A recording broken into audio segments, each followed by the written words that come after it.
to the Cinementalists. Noun, plural. Definition, those whose love for movies runs so deep, they can't help but do a podcast about them. Hosted by Colton Robertson and Joseph George.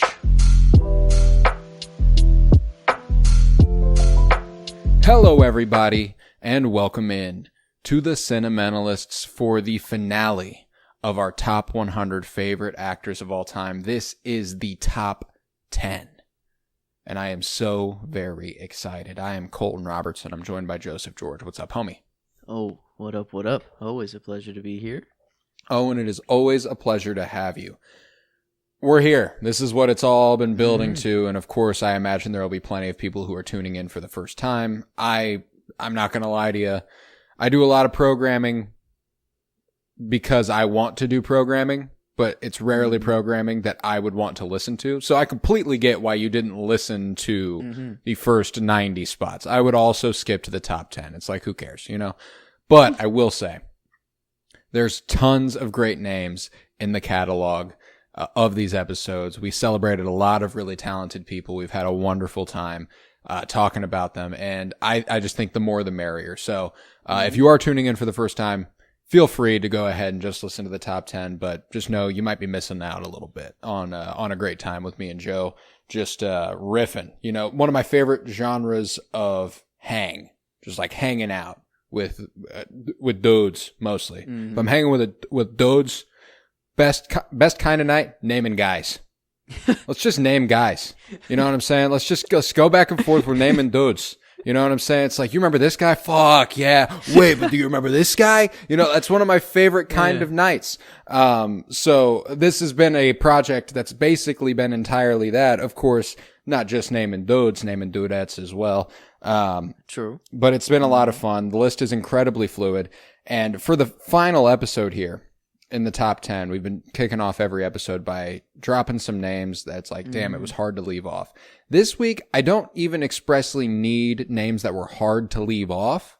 I'm looking for just names that just weren't on your list. Big fucking names that you just never connected with you that way. You could even recycle some old ones if they are that kind of tier where it's like, I don't have them, but they are a legend in the game. You know, throw me just a few of them. I kind of also had the idea of like, yeah, the people left off this episode. Maybe do I go with people that I actually fucking hate? You know, and like, I wanted to leave them off, and it's like, no, that's good. I'll take that too.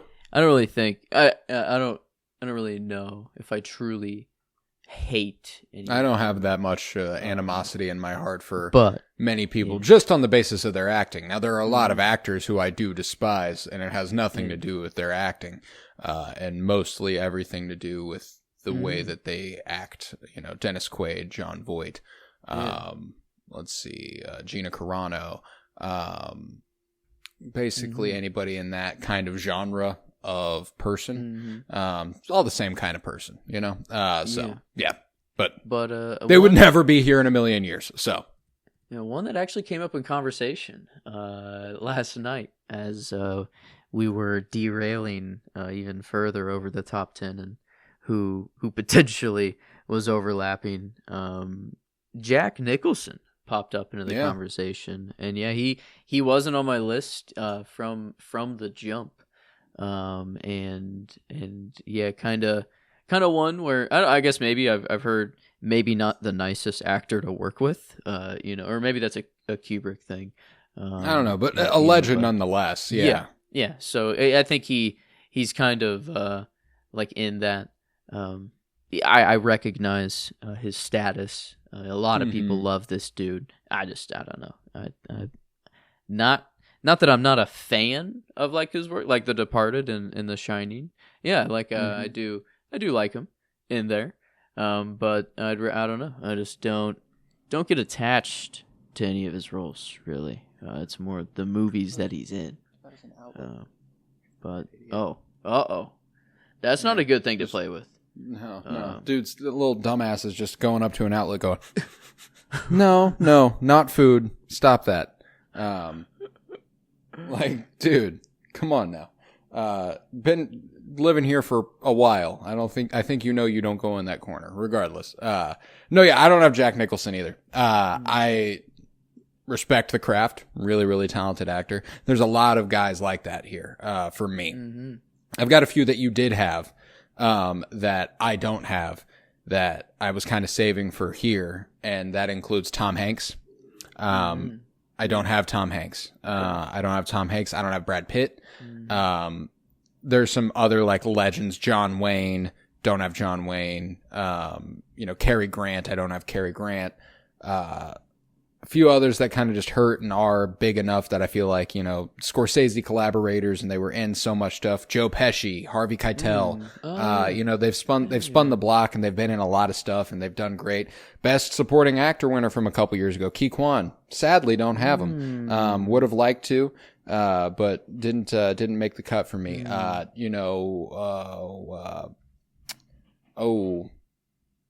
Kurt Russell. Absolute legend. Father to Wyatt Russell, also, now in the MCU. Kurt Russell's a fucking G. I love that guy. Jane Fonda, don't have Jane Fonda. Legend. Absolutely adore her. Marissa Tomei, don't have Marissa Tomei. There's so many egregiously talented people that a top 100, while it sounds like so much, is just not nearly enough to celebrate all the greatness that exists in front of the camera. Yeah, it's, and one. I guess he's. I guess I don't know of his legendary status. I just know that he is. I just know him as Old Ben. But Alec Guinness. He was quite the actor in his day. Lawrence of Arabia. He's not he's not Lawrence, but he's in it. And kind of another role that's aged probably unfortunately, as he is not a brown man. That is a white man. So rough one. Come on, guys, doors open, go outside. But barking for Alec Guinness, fitting. All right, fair enough. That's a bicon right there, by the way. Bisexual icon. I did not. Unfortunately, sadly, was unable to live his truth at the time, and it was revealed later in his life. After his death, actually, his family was like, yes, he was a queer man. He was not straight. Was not, existed in a time where that was just not, not that it's much better now, but it is better now, than it was then. Now knowing that, his little Jedi mind trick that he does, like, these aren't the droids you're looking for. Like, he kind of does have a zest to the hand. No, there's a little bit, I don't know. I mean, you got C-3PO, you got Obi-Wan Kenobi. I mean, I was gonna head down to Taji Station to pick up some power converters. I have a shirt in my closet. I wore this the other day out in public. I went and did stuff with my taxes, and it was a all black shirt, but the back says everyone in Star Wars is gay, and I stand by that. Everyone in Star Wars is gay. It's just a fact. There might literally only be 2 straight people in Star Wars, and they're Han Solo and Princess Leia. That's it. Everybody else is and that's the thing. Han Solo, I think, might have hooked up with Lando, so it really might just be Leia. I don't know. But, I mean, Leia and Holdo, they had something going on back in the day. You know what? Never mind. Everybody's gay. Everybody's gay. I retracted statement. Everybody's gay. I'm like, no, Alec Guinness, actually really, really great actor. And I don't have him either, of course, but I mean, there's, Peter Cushing, James Earl Jones. There's some absolute legends in Star Wars that I don't have. I don't have Liam Neeson. I don't have, let's see. I mean, less legend, but definitely Star Wars legend. I don't have Hayden Christensen. I don't have, I don't have John Boyega modernly, or Domhnall Gleeson, or Gwendolyn Christie, and a lot of those hurt. I love those actors and I love those performances, but some people just get left on the cutting floor, and that's how it goes. But if you're ready, I say we go ahead and kick off our top 10 favorites of all time. Go ahead and give me a 10. Okay. Well, it's been said before, so I guess we're not revealing anyone brand new, but we're back to someone who I have some pretty major blind spots for. But he's number 10. He's in kind of some quintessential Joe movies. As almost as quintessential as they get. He's the OG Tron and in Legacy. This is where I have the dude. This is Jeff baby. Bridges at 10. I did it. Yeah, I did it, Joe. That was my guess. That was the mystery one. Yeah, that was the mystery one. I got it. I ended up hitting it on the head. Okay. So, guys, I want to reveal to the listener that last night me and Joseph went back and forth for 2 hours before realizing that Joseph made a mistake and didn't realize I had somebody that he. Mm-hmm. So, regardless, we spent I spent 2 hours trying to figure out his 10th guy. Like I figured out what his top 10 is. And Jeff Bridges was the guest that I landed on. So I love it. I love that he's top 10 for you. That's awesome. Yeah. Oh no, the Legacy is like Sam. I forget the actor who plays him. Who plays his son, but like he's supposed to be the cool guy or the guy that I should have viewed as like, oh, that's the cool guy, but no, like from day one, he's the creator. I don't know, like I started with Legacy, so I didn't get the original until a while. God, the original is charming as fuck, dude. Oh yeah, that was so sweet to see that, and then it was so cool. I'm very glad that I waited, because at a certain point I would have been like, oh, this is so much worse, it's so dated. Right. It's so I would have been like, oh man, no, why would I watch this when I can watch Legacy? But it's like, no, now it's a time capsule. It's I don't know, it's a landmark movie on it. I don't know, it is kind of crazy for what they did, and I don't know. I never viewed it as that, and so it was nice to get that at the time. But yeah, still The Big Lebowski, I have to see very badly for him. I don't know, this one movie just called Starman. I don't know where he's Starman. I just I like John Carpenter, Karen Allen. Yeah. I feel I don't. It just is. It's my I don't know, my gamer tag ever since sophomore year. I don't know, I changed it of high school. Starman from the Bowie Man. Yes, it was a Bowie Man reference. Oh, my I don't know why my gamer tags are always in reference to some musician or some artist. It's a good way to go. Go. But yeah, so Jeff Bridges, though, he I don't know, the first to crack the top 10, had to have the creator in here, and maybe he was a little bit overzealous in his little speech. He kind of seemed like a little tech Hitler at some point. He went a little crazy. Clue is a spitting image of him, and we see what he's doing, and he's a robot. It's whatever, but it was. I see how all of that can go to your head. Jeff Bridges couldn't be more chill as fuck, though. Yeah, no, that man is such a vibe. Yeah, I absolutely love him. One of my favorite clips ever is an actors roundtable that features at least Pedro Pascal and Jeff Bridges. And he slides in a joke so casually that it goes over everybody's head. Nobody clocks it. I think they're talking about Jumanji at the time, which is because I'm assuming, The Rock might be there. Somebody from, or maybe it was Karen Gillian. Somebody from Jumanji is in that round table. And he goes, I was sucked into a video game once. And they were all like, what? What? And he goes, Which Tron. One? Yeah. And, they were talking about The Last of Us. Also, because Pedro was a part of it. So he was like, it's a video game adaptation, Yes. and he goes, I was sucked into a video game once. And Pedro played with it like it wasn't a joke. He was like, that was the original video game movie, and Jeff was like, God damn it. It's so funny, man. I love that guy. The way he steered into the dude in The Big Lebowski is seemingly as close to Jeff Bridges in real life as you can get. And that's it's pretty awesome. That's pretty chill as far as personality is concerned, not strictly the way he conducts himself, but just general chiller vibe. You love that. I love Jeff Bridges, so I love that pick, kicking it off here in the top 10. I have one of the best actresses of her era, of her generation, an absolute queen who is continuously impressed, and the Academy certainly thinks so. She gets nominated pretty much every time she does something, and definitely will if it's with Yorgos Lanthimos. Number 10 is where I have Emma Stone. Okay. Yes.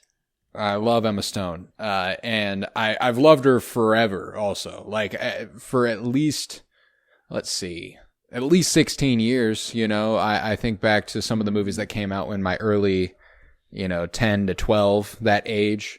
And, Easy A, and, she's got a role in the stupid fucking comedy movie 43, but, specifically The Amazing Spider-Man, getting to play Gwen Stacy, I remember watching that movie in theaters when I was 12 and just being like, this is the most beautiful person I've ever seen in my life. I will dedicate everything to this Gwen Stacy. She was brilliant. And then she's also responsible for, because I love Ryan Gosling, but nowhere near to the degree that I love Emma Stone. Mm-hmm. And even more so in the movie La La Land, I think she just blows him out of the water. Even though he is exceptionally good, that's just a career performance for Emma Stone. And I would say that she is almost solely responsible, her and Damien Chazelle, really responsible for me opening my mind up to movie musicals. I was not down before. I associated them with, childhood, and it was like those corny ones that I saw when I was a kid, High School Musical, and if a movie was going to break out into song, I thought it was bad and corny, and I didn't like it. And then I watched La La Land, and I was like, oh wait, this can be dope as fuck, actually. Hold the phone. I love this movie. And that changed the game for me, and I've opened my heart up to a lot of musicals since then. So that's I hadn't really considered how important a spot that would be. How important a spot she holds for me just because of that. But to have breached all of the different lanes that she has, having been in Marvel and done that, and, being an Academy Award winning actor, and getting to take giant swings as a producer and in front of the camera, like The Curse with Nathan Fielder on Showtime, and, just all sorts of stuff that she's done that a lot of people don't have the balls to do. But, she's taken the cash that she's earned as a performer and turned it into whatever the fuck she wants. And I think that that's just really admirable. And she is egregiously talented, egregiously beautiful. And every Yorgos Lanthimos movie with her in it, from here to eternity, I will be sat in the movie theater, because I think I've seen the last 3. I think I saw Poor Things in theaters, Kinds of Kindness, and Begonia. I think those were the last 3. They were operating at an absurd clip there for a second, where they were dropping a movie every fucking year. Man, really incredible stuff. She is in the episode. Again, she will return. We'll take a brief hiatus, but no, yeah, she is so many blind, like, those are massive blind spots for me. A lot of movies to get to, but still, she's just that good to where of the little I have seen her, she kind of stapled herself up here pretty quickly. Yeah, she's just that good, and that's the bottom line. Mm-hmm. But yeah, so we'll return to Emma. It's so weird to call actors by, like, just their first name, like, especially when they're like a so common casually, name. I know an Emma or Emma, two. That's. We'll get back to Emma. That's true. It's like, it's like it's just too. Like, strange. when I say, like, Keanu, it's like there's one fucking Keanu. You know what I'm saying? Like, who I'm talking about. Zendaya can't do it any other way. Yeah, exactly. But if I'm going Emma or let's see, fucking Harry, Jim, Francis, who am I even talking? Jim, Carrie. Like, okay, yeah, I guess, yeah, it was very kind of recent. But I know the context. See, that's unfair. Kyle, that sort of thing. But who's your 9, by the way? But yes, 9, right here. we did say him in this, in this little brief name spurt. He is the one right here that might have caused quite some, confusion and somewhat of last night, but no, an all-time GOAT here. This is Neo, the one, John Wick, the one in real life. Honestly, this is Keanu Reeves. Always praise this man. We've been doing that for quite a while. Maybe retired the slogan, but the practice has never ended. It's never ended. It's never ceased. And this episode here is coming out just 2 days after the 7-year anniversary of the podcast existing. Not this one specifically. This is a spinoff, but what is now Geek With Me used to be the Penny Bloom podcast. And on that show, I think it's the 4th episode. That's when Peace, Love, and Bloom and Always Praise Keanu Reeves started.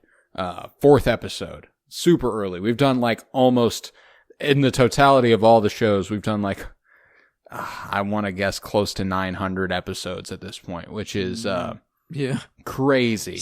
Man, that's maybe 800.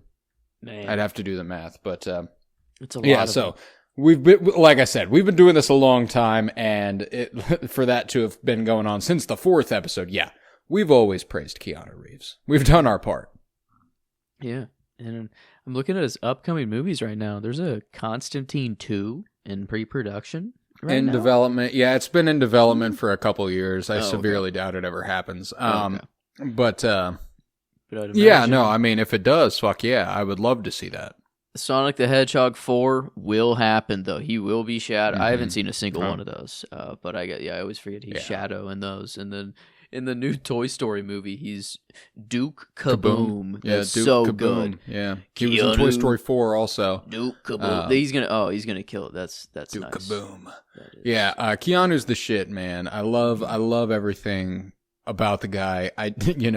He just had a movie earlier this year that, as it stands, as far as I rank the movies I see from the year as I watch them, my 2026 ranking has the newest Keanu movie at the very bottom. It's the last spot. It's not a good movie, but it's not because of him. You know what I'm saying? It's in spite of him. It's everything else in the movie is doing its best to bring this man down.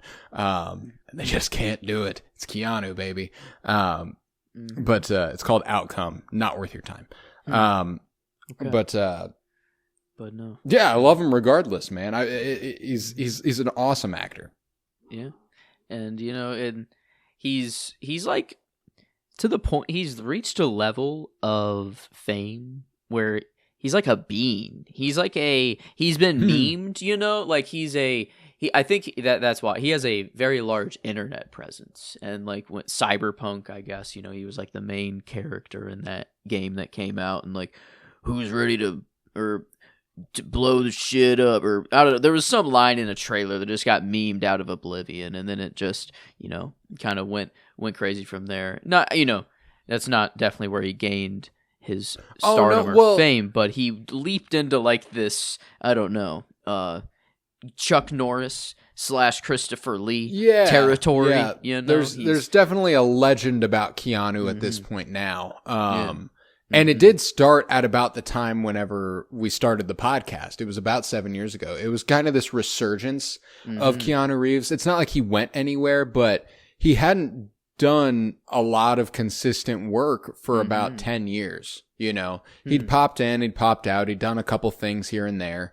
But it was about then, right before the pandemic hit, that Keanu was just all over the place for some reason, and everyone couldn't get enough of Keanu Reeves. Cyberpunk 2077 was definitely a big part of that. He ended up booking Toy Story 4 on the back of that. John Wick was obviously a huge deal. Yeah, man, he's a super fun actor, and I love the guy. So, always praise. So that's where number 9, or maybe some confusion, but that now it is hopefully clear. Number 9 is the one. Yeah. Yes. I like that. My 9 is somebody who you've mentioned as expressly not being on your list. Okay. Yes. And it's Al Pacino. Mm-hmm. Yeah. I love Al Pacino, and when I looked at what I love Al Pacino in, it made a lot more sense to me that you didn't have him, because I don't think you've seen any of these fucking movies. Aside from, The Essentials, The Godfather, Heat, The Irishman, Scarface even, Which those are crazy that those are movies that I'm leaving on. I recognize those movies. Those are a bunch of the greatest movies of all time that I just listed, and Al Pacino is in all of them. And a major role in all of them. The Godfather, Godfather 2, Scarface, Heat. That's a crazy run for that guy. But then you start digging into some of the other roles for him, and this is where I really am like, oh yeah, I fucking love this guy. And don't get me wrong, he's fucking fantastic in all the ones I just named. But Dog Day Afternoon, 1975, it's a perfect thriller. Just perfect. Absolutely love it. He's the lead. He's outstanding. Serpico, 72, I want to say, 73.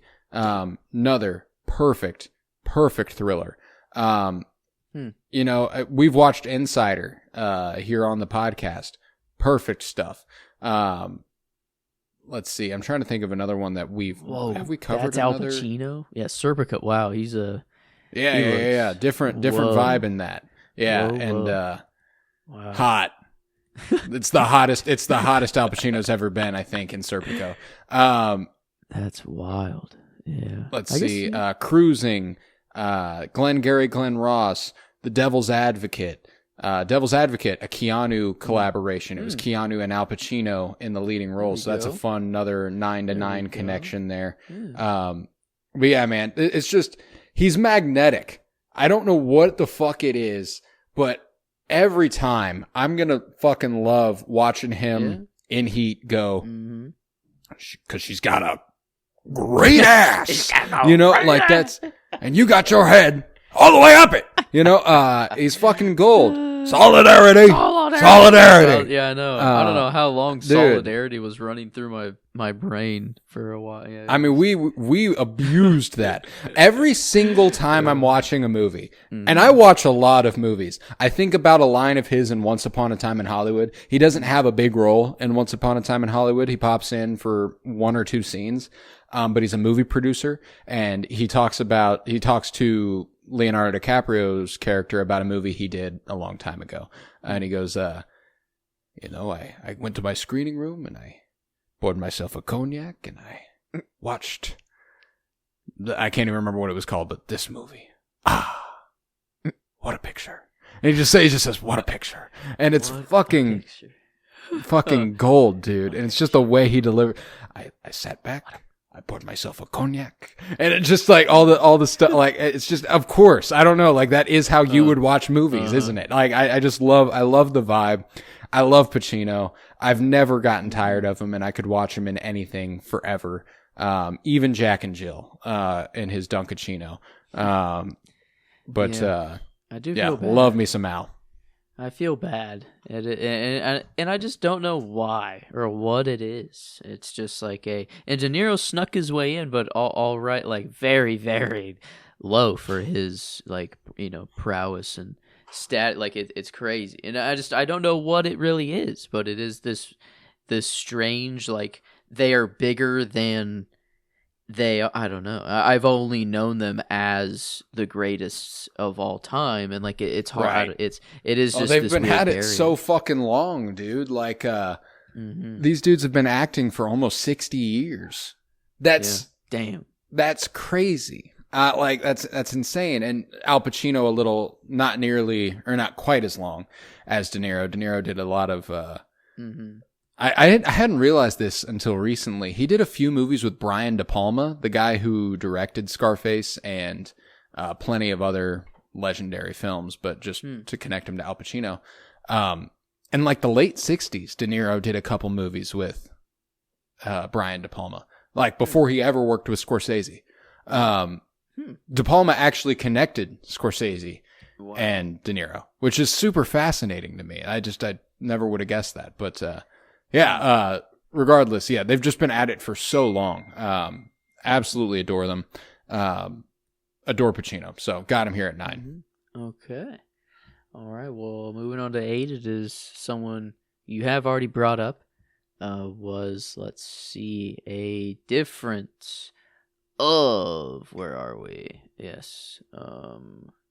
Do I have this? I do not have this set up. Okay. Oh, that's right. I only did the people that have already existed. But someone who's already not that far of a delta, I don't think. But this is where I have the Bat, the new Bat, Robert Pattinson. And about 15. I think I had him at 22. Yes. Okay. So not too far. Nope, 24. Not too far away. So 17. Okay, a little bit further, but that's okay.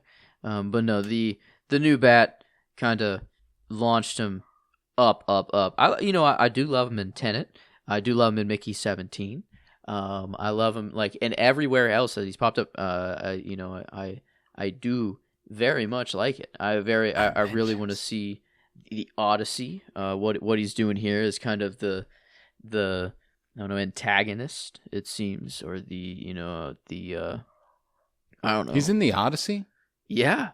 There was a trailer that I saw recently that was like, oh my God, wait, whoa, this is revealing so much about the movie that I didn't watch that one because that one also has Lupita Nyong'o in it, and I hadn't seen anything about Lupita Nyong'o being in the movie aside from her casting announcement. But then I saw a bunch of discourse about it, and because everything's got to be discourse. That trailer it's insane, and but it paints Robert Pattinson as kind of maybe the main antagonist of who is trying to take over. As Odysseus is out and not home, he's trying to kind of, he's the wedge who's oh, you have no one here to protect you. Your father is gone. He's anti Tom Holland. So it's Tom Holland versus Robert Pattinson. But yeah, so I'm excited for that. Dune Part 3, he's coming up in the new Batman. He's coming up in. It's insane. This dude is he's just kind of feasting. I feel as an actor, if I couldn't be Spider-Man, I would love to be Batman, but 5'6", and maybe some change that just doesn't work as Batman. So Spider-Man's my only shot. I think if one of them is bestowed upon me, but man, this dude is killing it as the Bat. I love. I don't know. I really have high hopes for this. I hope trilogy. I guess we know the next movie is coming. I really hope they see it all the way through and give us 3 good movies. He deserves it. And then just solidify it as somehow better than the Nolan trilogy, which I've already loved so much. But man, this first movie was I fucking love that movie. Oh, it's my favorite Batman of all time. Yeah, that is the peak of the mountain, dude. I absolutely adore him. And Pattinson. He's so fun, and you wouldn't think that he was fun, but he absolutely is. There's a bunch of promo from the drama that I absolutely loved watching him and Zendaya go back and forth on these random little shows, and he talks. There was one skit or one thing they were doing where he's like, "I'm Gen Z," and he's obviously not. He's 40, and Zendaya's like, "You are not Gen Z." He goes, "No, I'm pretty sure I'm definitely Gen Z. I'm definitely Gen Z." He just insists that that's what he is. It's so fucking funny to me. He's a goofy motherfucker, man. Or maybe it was Die My Love, and that was Jennifer Lawrence. I can't remember. I think it might have been that. Because their chemistry does inspire a little bit more comedy, I think. But Pattinson, he's so much fun, and I mean, he's the only, if I'm not mistaken, the only overlapping figure between 2 of this year's biggest blockbusters, The Odyssey and Dune Part 3. Wow. As he will be in both of those. Holy shit! Yeah, he's big year for the guy. Also had the drama. Earlier this year, so I mean that's a big run to go. He took Tom Holland's girl. Universal, he's coming for Warner Timothy, Brothers. And then he's going for Tom Holland again in the Odyssey. Holy shit! It's insane. I mean, he's going on an insane run. I can't wait to see what kind of freaky fucking voice he pulls out for that Dune Part 3 character, dude. I am so excited for that, because I love that he insists that unless he changes his voice, he's not acting. Yeah. That's a thing he does. He changes his voice in everything. Yeah. Because it's the only way he feels like he's actually acting, which is so funny. Wow. Yeah, I guess it's a way to completely force yourself into a different character. Yeah, wow. This little Mickey 17 voice, man. You know, Yeah. whatever the fuck he had going on there. I don't know, dude. I absolutely loved it, though. Yeah, I can't even place it. I don't even know what fucking accent it was. It's just a random fucking voice that Pattinson's doing. He just did it. He was just space Boston nerd, but not Jersey, but not. Yeah, I don't know. It's almost Midwestern, which is hysterical. Yeah, Midwestern Jersey. How did you do that? Yeah. You know, how do you do that? How do you pull this off? Yeah, I don't know. I love him though. I love that pick. And at my 8, I've got somebody who I would love to see in a movie with Robert Pattinson. Don't believe it's ever happened. Mm-hmm. I don't think it has. No, I don't think it has. My 8 is where I have Andrew Garfield. Absolutely love Andrew Garfield, and I have for, about as long as I've loved Emma Stone. Because of The Amazing Spider-Man, and he is still my favorite Spider-Man on a personal note. He doesn't strictly have my favorite Spider-Man movies, but I think him as Spider-Man is definitely still my favorite. The Social Network, incredible performance that he puts on as Eduardo Saverin. Hacksaw Ridge, his first Oscar nomination, obscenely good. Absolutely loved him in that.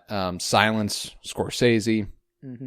That's about as good as it gets. Last year, he was in Luca Guadagnino's After the Hunt with Julia Roberts and Iowa Debris and Michael Stuhlbarg, and he is absurdly good.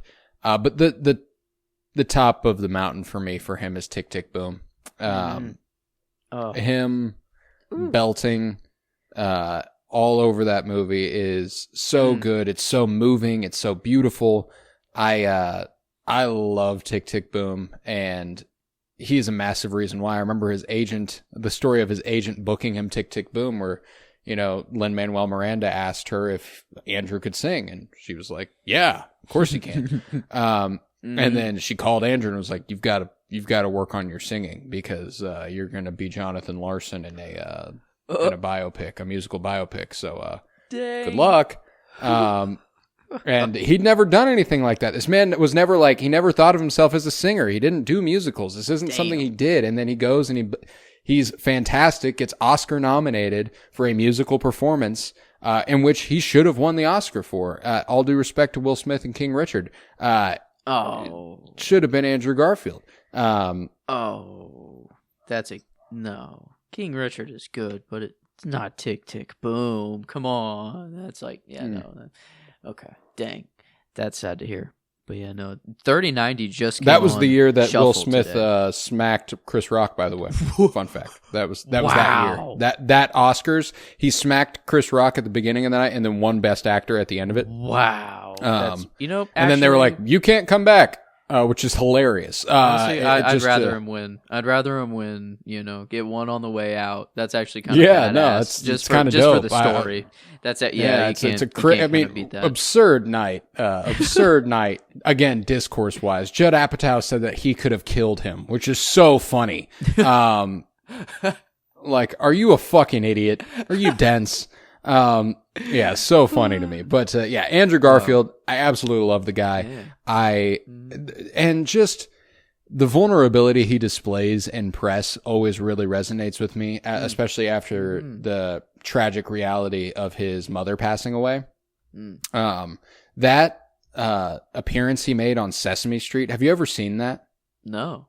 Where he talks to Elmo about grief and loss. No. And it's just Andrew Garfield talking to Elmo about how beautiful grief is, because it's, it means you loved them and I miss my mom and I miss, it's so sweet and so lovable. And He's just he seems like such a sweet dude, and I try not to make these about like who they are, but it's hard to whenever they do seem as genuine and loving and kind as Andrew Garfield does, you know?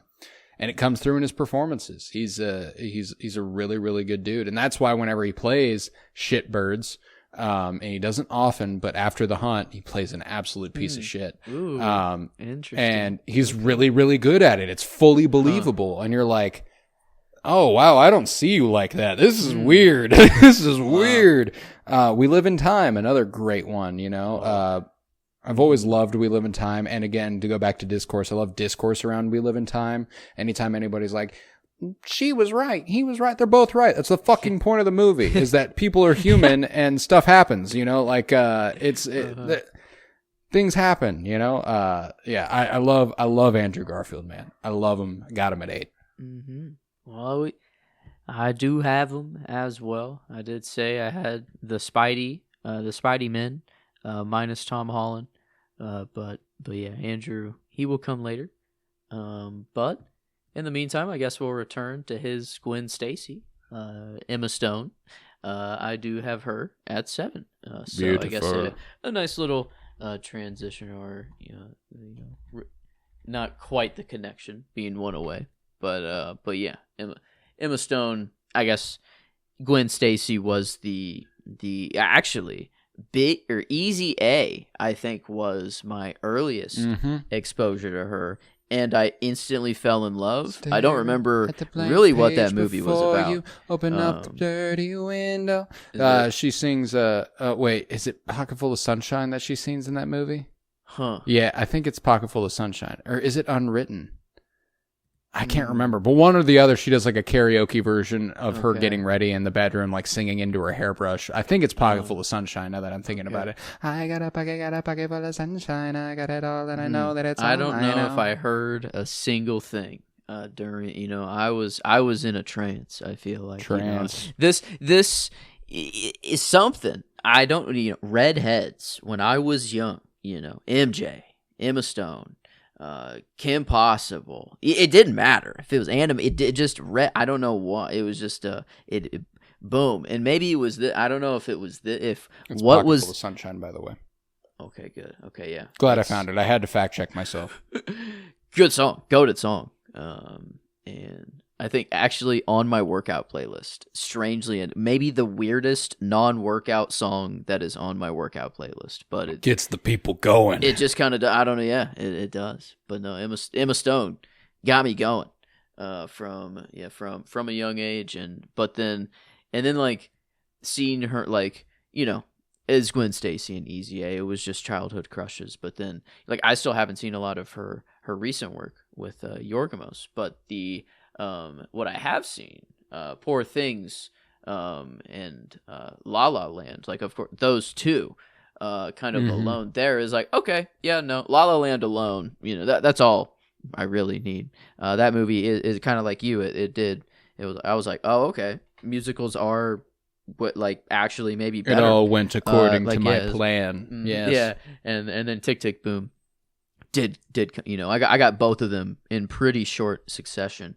And so it was really nice. A very good musical revolution, little mini revolution I had. So, but yeah, she was largely part of it. And Emma Stone is just always been kind of this staple in my life. And then she seems like a really like close friend with Willem Dafoe, which I think is just kind of hilarious. Like those two, seeing them just together all the time. Those are just homies. Just crack me up. I just love it. Me and my 50-year-old coworker who are best friends. Yeah. Mm-hmm. But it actually seems for genuine. them it's like 75. Yeah, exactly. It's for real. Maybe that. Well, and that's what I love about this line of work, and being passionate about something, is that that's all you need in common at a certain point. Like they both love acting. Yeah. And it doesn't matter that one of them is 40 years older than the other. They're like, dude, this is my fucking dog. Like that's Emma, like yeah, there we go. Yeah. Hey Willie, like that's hey Bill. Oh, whoa. I don't know. Do people call him Bill? That's weird. I have no idea. Bill Defoe. God, I hope not. That sounds awful. Billy Defoe, Bill Defoe, Willie Defoe. You ever Will notice Defoe. that Willem Dafoe's name sounds like a frog and a bird having a conversation? Willem Dafoe. Willem. Defoe. Wow, Willem is such a good frog. That is a good Willem. He's a frog. Wow. But yeah. No, we got we'll, return. I guess I kind of prematurely jumped the gun on the Willem Dafoe. I'm sure there's more to come there, but yeah, 7 Emma Stone. I love that. I love that choice there. Obviously, I've got her top 10 as well, which makes her the first overlapping piece of our top 10. Yes. And I anticipate there will be 3 more. That's my guess. Yes. Oh wait, yes. We've got that math right, don't we? I believe we do. I think we can confidently got it say down we got now. guys. I can't stress enough how much time we spent figuring that out last night. It was incredible. But all right, my 7. This is who I was up in the air about potentially being older than Humphrey Bogart. Okay. And I don't think he. I can't imagine he is or was. Yeah. No way. Not even close. 7 is where I have Jimmy Stewart. Okay. Jimmy Stewart. It's a Wonderful Life is quintessential. That is the fucking movie. That's like one of my 5 favorite movies ever. It just wallops me every time. His role is George Bailey. I fucking love it. I love Jimmy Stewart specifically in that role. You can't touch that movie again ever, because Jimmy Stewart played George Bailey. It's like the only way. It's like almost the only way it's believable everyone loves George Bailey. The amount of humanity that he brings to that role, where whenever something is wrong and he's devolving into that depression and, he's acting out and he's, being upset at home and everyone's like, something's wrong. We need to help George, that's believable because Jimmy Stewart plays him. And I fucking love that. And, that's just that's the crowning achievement and an insane career. I mean, his collaborations with Alfred Hitchcock are incredible. Vertigo, Rear Window, Rope, The Man Who Knew Too Much. Let's see. You go to his Western work, The Man Who Shot Liberty Valance, Winchester 73, How the West Was Won, The Naked Spur, The Shootist. This guy, he's just been around the block. You go to his romance stuff, the Philadelphia Story, The Shop Around the Corner. Mr. Smith Goes to Washington, Bell Book and Candle. The amount of stuff that this guy did and the level he did it at, it's just magnificent, dude. I absolutely love watching him, and he's again really magnetic and really lovable, just very instantly he's the good guy. You look at him and you go, that's who I'm rooting for. That's who I'm supposed to be on the side of. And I think that's not a lot of actors just instantly have that about them, and Jimmy Stewart absolutely did. There's actually a biopic about him coming out later this year. He's going to be played by KJ Apa. And I'm kind of interested in it. I'm kind of a sucker for biopics. I like biopics. It's kind of a guilty pleasure of mine. And they're all the same. There are obviously ones that exceed expectation and do much better than every other one. This one looks the same. This one looks like it's going to be like every other biopic you've ever fucking watched. But I don't know. I'm kind of down for that. Let's just go ahead and celebrate Jimmy Stewart a little bit, bring his life to the screen, and let's go for it. I saw a trailer for it. KJ Appa's doing a really, really good Jimmy Stewart impression. Not to say that Jimmy Stewart is an impression that's incredibly difficult for anybody who can voice act, because it's just a really unique voice. But it was impressive. He pulled it off really well for me. So love me some Jimmy Stewart. Can't say enough about him. It's a Wonderful Life is quintessential, and it doesn't get better than that. So I've got him at 7. He made it to around clean 100 movies that he was in, which that's goddamn. Quentin Tarantino could never, I don't know. No, he couldn't. Divide that by 10. He didn't Maybe try even to do more that, because he's not doing 10. He didn't even try to do that, and he landed at 100, and you're fucking cowering to land at 10, I don't know. Maybe he did try. Maybe he was like 100. That's it. I'm done. True. Maybe he's like, one of his last roles. Like, damn, 100? All right, I got to get out. He's like, holy shit, I've been doing this forever. So yeah, that's 91, his last role. Yeah, think, right? An American Tale, Fievel Goes West. That's crazy. It was a voice acting appearance too, and I've actually seen a clip of him voice acting there, and he plays like this old dog. Oh, it's fucking good, man. I've never watched that movie, although I really, really need to. Let's see, what's it available on? Nothing. It's fine. I'll find it somewhere. James Stewart, legend, love him. Got him at 7. There we go. Okay, and yeah, it was the two. I only have 2 people kind of that were up in the air who I didn't know were on your list, and I assumed they are either an old timey actor that I'm not thinking of, and this is one of them. And I don't know, the other one, I don't know if it still is in that vein or not, but I'm really kind of that filled in a gap for me. It is not. It is not an old timey actor. Okay. And it is my next one. The one that was not on either of our lists, and you'd have to, that because I've got let's see, 2 left that I'm like you are going to say them or have said them. 1 left that you've expressly mentioned was off your list, and then 2 left that you have said already, not in this episode. So, okay, I see. Yeah. Well, this next one, it's no, we're not introducing anyone new. We're returning. It felt nice that they kind of landed back to back. Emma Stone and Willem Dafoe. Beautiful. So yeah, kind of had him here, and not in the way I didn't have a childhood crush on Willem Dafoe necessarily like Emma Stone. That makes one of us. But you know what? I fucking love the Green Goblin though. I love Doc Ock. I loved the story of Doc Ock more as like my nerdy self.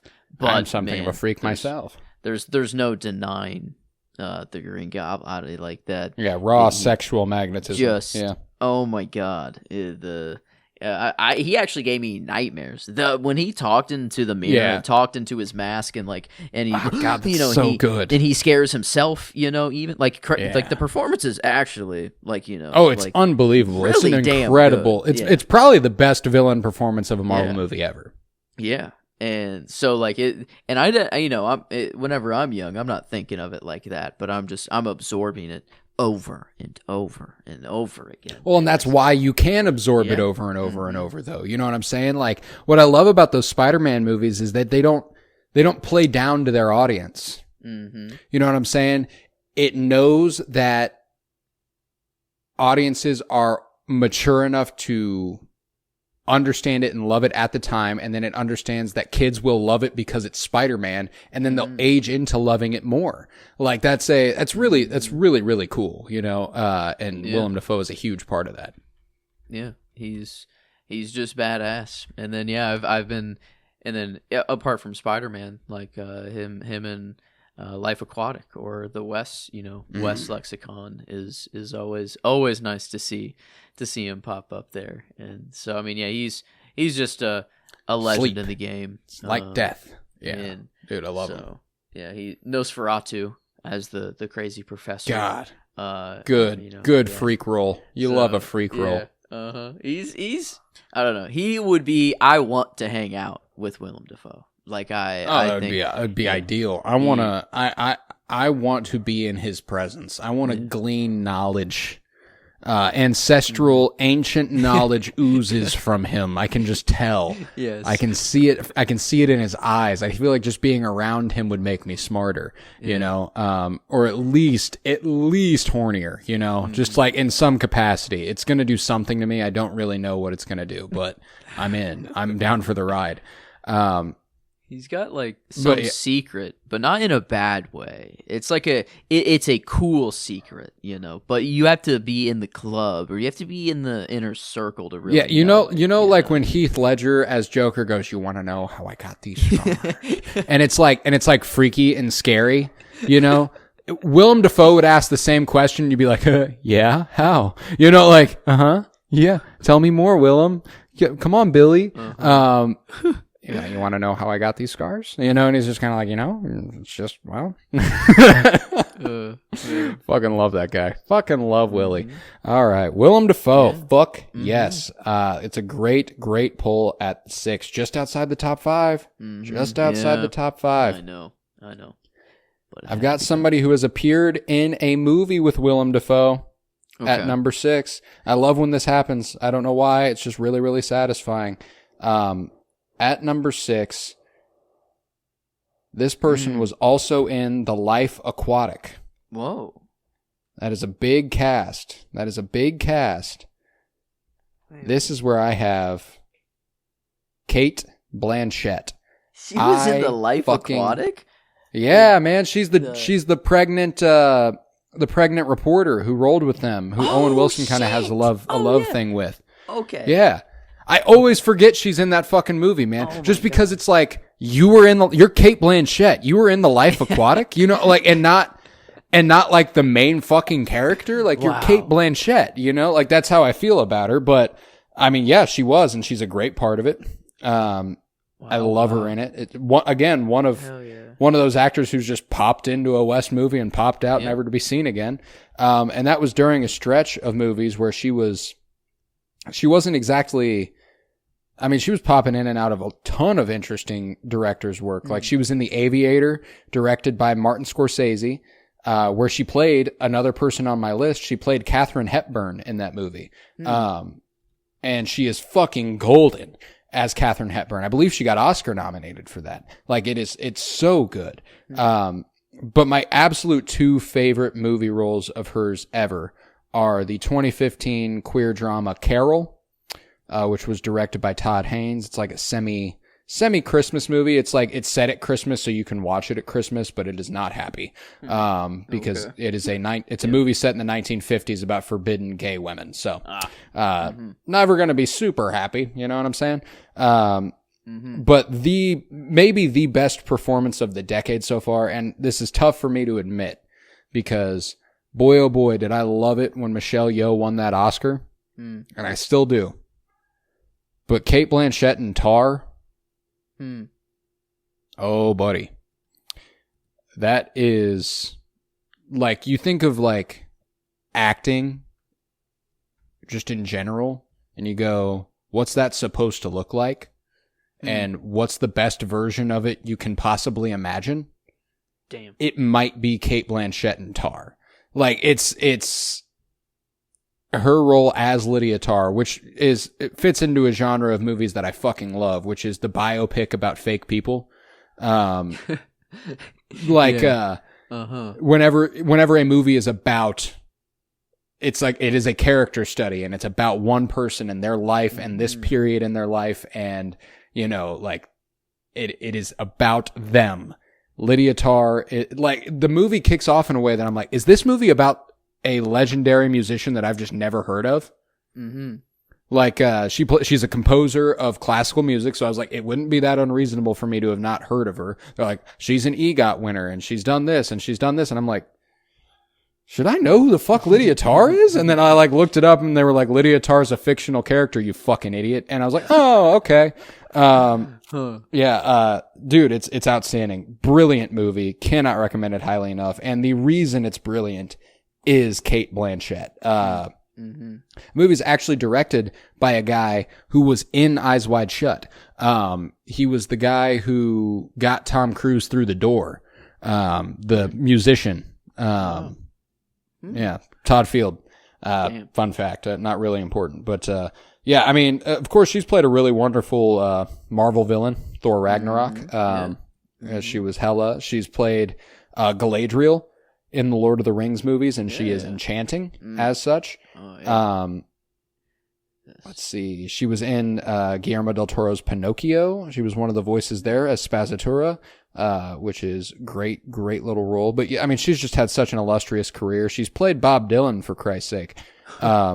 Wait. In another Todd Haynes movie called I'm Not There. I brought this up for, I believe, Heath Ledger. It's a movie where Christian Bale, Cate Blanchett, Richard Gere, and Heath Ledger all play a different version of Bob Dylan at different points in his life. Uh-huh. And one of them is Cate Blanchett playing Bob Dylan, which is awesome. And she genuinely, like, feature-wise and just, like, looking at her, looks the most like Bob Dylan. It's crazy.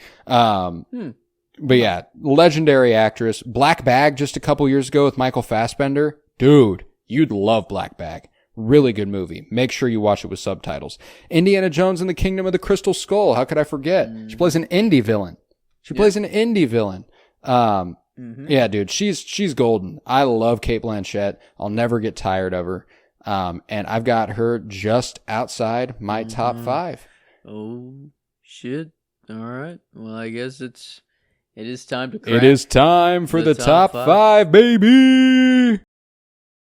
All right. Yes, these top 5. These for me, I guess in specific, are the boys. I sadly, maybe spoilers, don't have another woman left. I'm sorry, females, but I got a couple of them. I got a couple of ladies, so okay.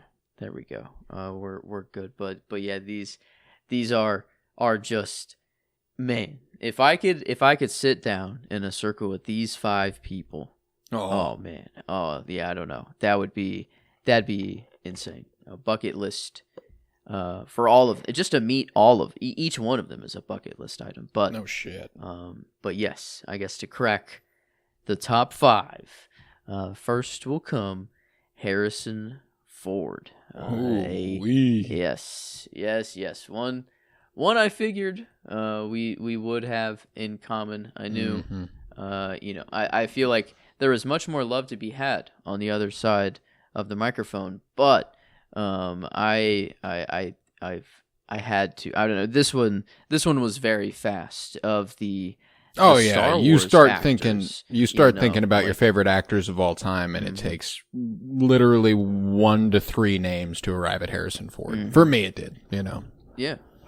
I think I started just listing people. I think my brain went to Star Wars pretty dang quick. I was like, if not the very start of my life, I think. Well, I guess I won't spoil the first 2. The first 2 went down, and then I think I went Star Wars mode, and then from there, right? From Star Wars mode, I just went, all right, Harrison Ford, and then I'm like, yep, actually no, he's staying at the very kind of tippy top of Star Wars, because it's like, okay, not only is he Han Solo, Indiana Jones, and then like Blade Runner, and then like the movies that are just always on in the background of my house. I feel like I always allude to the background living room movies that my dad just so happened to have on all the time. And oh my god, where it's the Patriot. No, or he's Patriot like Games on the run. Is it The Witness? Fugitive? I don't know. That doesn't feel right. Well, Okay, Witness thank is you. I'm also like, yes. also a Harrison Ford movie. It's a more like medical. There's some like he was a doctor maybe or like a pill. I didn't kill my wife. Yeah. Oh yes. Okay, yeah. Yes. No, The Fugitive. I haven't actually sat down to see it all myself, but I've seen enough bits and pieces to be like, damn, Harrison Ford is just kind of like that. Dude, he's him. Yeah, he is him to the max. I fucking love him. I mean, and I thank God every day that this man's on the earth. He had he did a commencement speech. I don't know if you saw this at Arizona State's graduation, I believe, or maybe it was LSU's. It was something State University, if I recall correctly. Okay. And he got on the mic. And Harrison Ford is not a guy that I ever expected would be, and I know I take it political places a lot. He's never a guy that I expected would be Republican. You know what I'm saying? But he got on the mic and he fucking torched shit. Like he got on the mic and he was like, the world that my generation left you is a fucking mess. And like he went in, dude. He was like, and you are the future that can make changes more profound than any my generation ever sought. You know, we are complacent and you are not. You are, you know, I was like, you are so fucking cool, dude. I was like, you are the shit. I love this guy. I love Harrison Ford. Mm-hmm. Yeah, it's like, I guess we have Christopher Lee like actually hunting Nazis, but you know, this is like the closest This you is can Indiana get, Jones, baby. to, you know, in the modern era to hunting Nazis. I think is like, yeah, that's the next person you bring up. Yeah, being Indiana is Jones is automatically an inherently anti-fascist position. Yeah. Loves punching Nazis, you know. I think that And he who said wouldn't? that in an interview, right? Like, or like I think Yeah. punching Nazis. Always punch Nazis. Yeah. Yeah.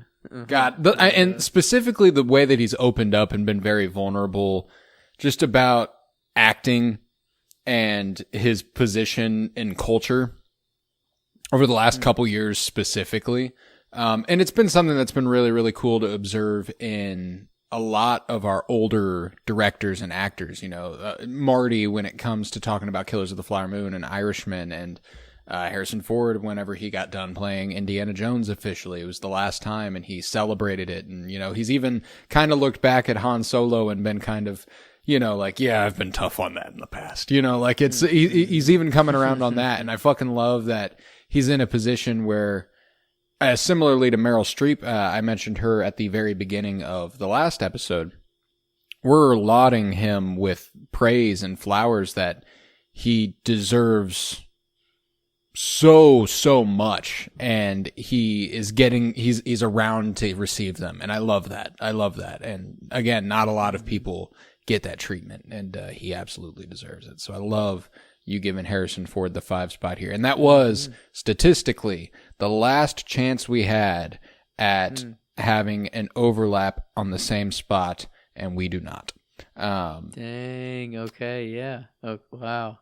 There will be no same spot overlap, which makes officially, I believe, Larry Fishburne and Leonardo DiCaprio the closest we came to overlapping. Yeah. Mm-hmm. Yeah, they were both a difference of 1. I think, were there any other? Yeah, no. Cillian Murphy and Paul Dano, a difference of 3 would be the next. But then, so. All right. Very, okay. There All we right. go. Yeah, you love to see it. But my 5, it might come as a shock. It might come as a shock to the people at home, especially if you've been listening for 7 years. And you go, you know, who's going to be this guy's 5? Who's going to be his top 1? You go, I know it's going to be him, but you're wrong. My 5 is Keanu Reeves. Okay. I love Keanu, man. And top 5 is, I mean, it's undoubted for me. I absolutely love the guy. And so we talked last night, briefly, and I said something about how the Pacino De Niro discussion where you said, you know, like, they're so great, but I've just never I haven't been able to access them or connect with them. You know, they're some of the greatest to ever do it, but I just can't get there. Keanu, I've just always been able to get there in spite of how good he has the capacity to not be. You know, like, Keanu is such a fascinating actor because he has been objectively not good in movies. Like, that is just a fact. And again, perceiving these sorts of things is subjective. There's no foolproof, but, he's delivered some shitter performances in bad movies. He's delivered some bad performances in good movies. Bram Stoker's Dracula, for example, terrible. Awful. A great movie, but he's not very good in it. He is the obvious weak link, which doesn't happen a lot. But regardless, I fucking love him in it. And I don't know why. I'm like, it's again, not a very good performance, but I love when he's on screen. I want to see more Keanu. Give me Jonathan Harker. I got to get back to him, because for some reason I love him in it. And I feel that way not only about his lesser work, but I mean, when he's on, he's fucking on. You know, The Matrix is unbelievable.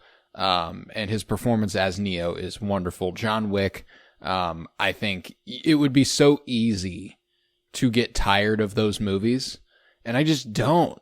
Like I just don't. And Keanu is the reason why I don't. He keeps that shit alive through sheer force of will, and I think that's so fucking cool. And he's done a plethora of amazing movies. He actually, as far as the stats are concerned, where my top 100, the most movies I've watched for each individual are concerned, he is pretty near the top. I've watched a ton of Keanu Reeves. Let me see if I can't find that note real quick. Top 100 stats. There we go. Yeah, Samuel L. Jackson, 34. Willem Dafoe, 33. Tom Cruise, 25. J.K. Simmons, 25. Keanu Reeves, 23 films. Top 5. And, I mean, he is top at 5th in my most watched actors of all time. So there you go. Maybe there's a, trend there, but some of his best work of all time was in My Own Private Idaho, where he starred opposite River Phoenix. Beautiful Shakespeare adaptation that is kind of like a secret Shakespeare adaptation. They're not like saying the lines as Shakespeare wrote them, but it is the same story of Henry IV. And not the same story, but a definitely an adaptation of it. A movie that I watched in anticipation of this was called The Neon Demon, Nicholas Winding Refn, directed film starring Elle Fanning and in a tiny role Keanu, but the times he pops up, he's wonderful. Let's see, Bill and Ted's Excellent Adventure, classic. Yeah, I fucking love those. That. Oh, dude, you'd love Excellent Adventure. It's so funny. It's so campy and goofy. It's just a quintessential comfort movie. Most excellent. Yeah, I love. Oh, dude. Oh, that's fucking gnarly. Excellent. Dude. Bill and Ted's from that movie. Yeah, that soundbite has been excellent. Somewhere else. Yeah, he's so good at.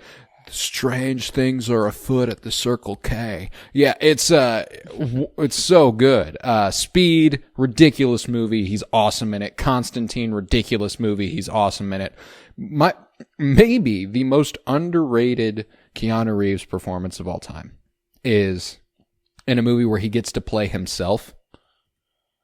The rom-com Always Be My Maybe features Randall Park and Ali Wong playing characters who were, young love, and then they grew apart, they moved to different cities, and then she visits home and they fall back in love, da-da-da-da. But on their way to falling back in love, she's like famous, she's a famous chef, she's got a bunch of shit going on, she's good. She is like, I need to introduce you to my new boyfriend, you will not believe who it is. And her new boyfriend is Keanu Reeves, and it's actually Keanu Reeves, it's Keanu Reeves playing Keanu Reeves, and he's playing Keanu Reeves in the way that you would be like, I love whenever people can poke fun at themselves, so the sequence that I absolutely adore is whenever they see each other at a restaurant, and she is just objectifying the shit out of him. She goes, God, I missed your ass, and he's like, I missed your light. And she's like, I missed your lips. And she's like, I missed your eyes. He's being so like dreamy and poetic, and she's just objectifying the shit out of him. And then, she's like, they sit down to the meal, and he goes, do you have any meals that play with time? Like the concept of time. And that's, that's so fucking funny. And that movie just evolves into chaos where Keanu Reeves is concerned, which is so much fun. The dog's barking for Keanu. Who would have known? Yeah. You love to see it. But yeah, that's my man. I love Keanu Reeves, man. Yeah. The one, had him at 9, and that felt bad. I hate that I have him at 9. That's crazy that Neo is at 9. That the Matrix is that's all time. That is, I don't know. A lot of these people, there's a very common pattern I think between them, and they all usually have a a role that in a movie in which I love very, very, very much. It just also happens that they do have other work that I do happen to really, really love too. So judging by the numbers here, I don't have another actor who did this. This is technically my favorite Batman of all time. Wait, Keanu Reeves voiced Batman in the 2022 picture DC's League of Super Pets. So technically, this is my favorite Bruce Wayne Batman of all time. That's crazy that I put Robert Pattinson 1 above Keanu Reeves, and I didn't know. I had no clue that I did a tiny little Batman ranking right there. But I basically hold them in the same exact, they are the same exact Batman to me. So Robert Pattinson just vengeance. Yeah. No, beats dude. him out barely. Yeah. Joker. Yeah. Joker's like, you want to know how I got these scars? Yeah. No, I love it. I love it, man. So, and no actor could possibly have pulled off John Wick quite to that degree. John Wick is absurd, and it's a wild franchise that on paper should not work and should not have ran as long as it has. And the fact that it's not stopping, fucking awesome. I don't even care, dude. I don't even care. Give me all the John Wick movies you want as long as Keanu Reeves and Chad Stahelski are involved. But yeah, so Keanu, 5, easy. Mm-hmm. Okay. Well, this one's a pretty special spot here. Very recent takeover. Crazy that someone can land in the top 5 like that and be introduced last year. But I know I said earlier that imagine being Tom Holland. You're Spider-Man. You have Zendaya. You're famous. You have everything you want. Oh my God, what more can you want? Scratch all of that. The life I would take in a heartbeat if I could of any actor. I mean, man, I think it has to be Kyle MacLachlan. What a guy! Oh my God, to be at the helm of David Lynch and then be, Twin Peaks. Oh my God, did it take over my life for it was all I could think about. It's still all I can really think about. It's like, it's everywhere. It pops back in. Every curtains, trees, it's just little static noises. The smallest things will get me back into the show. And it's but Coop, Kyle MacLachlan, just the shining star, just kind of through it all. And so, and then I got his movies kind of backward. I saw Peaks first, and then started to watch all the other Lynch stuff, and then seen him young in Blue Velvet and Dune was crazy. But man, this is like Peaks alone. It's really just the show. I mean, there's Fire Walk with Me. There's The Return. There are 2 seasons. There's a whole lot of time. You get a lot of time with Dale Cooper. For sure. Yeah, and so I knew he was gonna be here, and I was trying to get him as high as I could, and above Harrison Ford was kind of crazy. Like that. You were like, this is as far as I can take it. That's kind of crazy. Like I'm like, yeah, Willem Dafoe, I love you. Like I do love you, Willem, and but I think I was like, wow, I couldn't believe that, and then I'm like, holy shit, I'm putting him above Harrison Ford, and so I mean it was, but I don't. It felt right. Ford just kind of just but no, this is the bar, and I mean, man, if you're it's small company, there's only 3 more above them, but this bar is pretty damn high.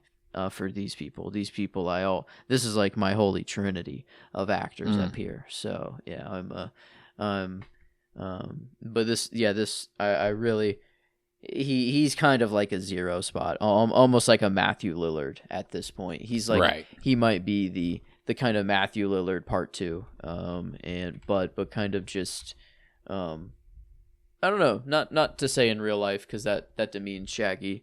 And Matthew Lillard, acting like that he's not. No, Shaggy is peak. But no, it was this I don't know. I can't wait to to watch the show again. That's going to be a very, very it doesn't sweet get feeling. old, man. And I anticipate my next watch will start in October, ahead of our live commentary on Thanksgiving of Fire Walk With Me is kind of my goal, is to watch the show again so that I have more fuel going into that live comm on Thanksgiving. But that's perfect. Yes. God, I love Kyle. Yes. I love Kale, as David Lynch called him.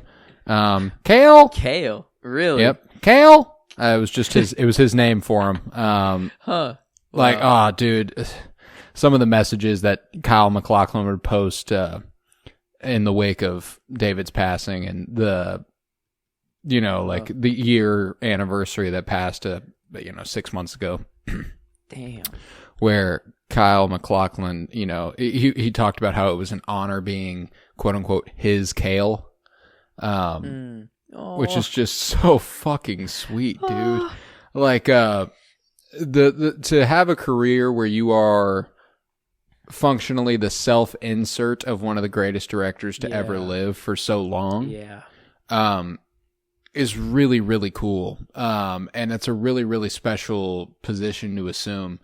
And the fact I'll forever be grateful for The Return, just in general, as being the last long form work of Lynch's. He did do a couple short films after, but that was the last long form Lynch. And the fact that it did bring back everybody for him, it brought back Kyle MacLachlan and Laura Dern and Naomi Watts and all the Peaks regulars, and just it was so special. So, and the fact that Kyle MacLachlan, Laura Dern, and him and David Lynch get to share the screen briefly at the end for like one of the best moments in the entire show. I'm a sucker for it. So yeah, Kyle MacLachlan is 22 is criminally low for me. I should have had him higher. And this is where like the dichotomy of trying to weigh not strictly talent versus how much I love them comes into play, but I was doing a healthy blend of both. At least I was trying to. And it's ultimately ended up in a list that I'm very confident in. I still love all these actors, but if I was being like thoroughly 100% honest, just this is how much I love that guy. I fucking love watching that guy. I don't know how much higher Kyle MacLachlan is. He probably is a little higher, but it's more likely that other people are lower. You know what I'm saying? And that's a funny way to put it, but it's not strictly that like, oh, he would rise above all these people. It's just that some of these people would drop below him, I imagine. Cause he is just, he's that good. And when I think about the stuff that I've loved with him in it, I love it more than a lot of stuff, like that's special. That's special work. And I feel similarly about my four. And this is an actress who I fell in love with back in 2020. Well, 2022 was my first like, oh, I love this woman. And then she won the Best Actress Oscar in 2023. And I did a deep dive, and I fell even more in love with Michelle Yeoh. Yes. Michelle Yeoh in Everything Everywhere All at Once is, just really, really exceptional. I absolutely adore her, and everything about that movie has always brought a smile to my face. It's a movie that I try to watch. I've watched it 8 times, which is a lot. And in the first year and a half after I'd seen it for the first time, I watched it 7 times. So from the first time I watched it until a year and a half later, I watched it 7 times. And after that, I was like, I cried every time. I still cry every time I watch the movie. But after that, I was like, this is a movie that I need to let breathe forever. I just need to know that I love the movie. And I watched it again a year and a half after that. And we're approaching a year and a half after that. So I'm probably getting pretty fucking close to my next rewatch. Just because I want to maintain that feeling it gives me. And Michelle Yeoh is just such a massive part of that feeling it gives me. And when she won Best Actress, I mean, I was rooting so fucking hard for Everything Everywhere All at Once that night, so deeply, and I wanted her to win so bad, and she did, and it was beautiful, and it was magnificent, and just an incredible career that she's had that I didn't realize, you know, like, I knew that Michelle Yeoh was regarded as a legend. And the reason I knew she was regarded as a legend was actually because of a movie, year earlier, which was Shang-Chi. And I remember watching Shang-Chi and the Legend of the Ten Rings, and I loved that movie when it came out. Like, I watched that in theaters, I think 2 or 3 times, thought it was fucking awesome. And, you know, I'd see behind the scenes interviews of like Simu Liu, who's like, I can't believe I got to work with the people I did. I'm acting across from Tony Leung and Michelle Yeoh. And, you know, to me, at that time, I don't really know who these people are. And now I'm like, Simu Liu fucking sucks compared to these people. You know what I'm saying? Like he's not even close. Like the fact that he is in a movie, leads a movie with Tony Leung, Ben Kingsley, Michelle Yeoh. Are you fucking kidding me? Yeah. That's crazy. Damn. Good for him. Good for him. You know, no beef. Just really good for him. Because after that, when Everything Everywhere All at Once came around, and I watched more Michelle Yeoh, and I dug into her older catalog, Crouching Tiger, Hidden Dragon, you know, even Sunshine, Cillian Murphy, her, Hiroyuki Sanada, Danny Boyle feature, love those.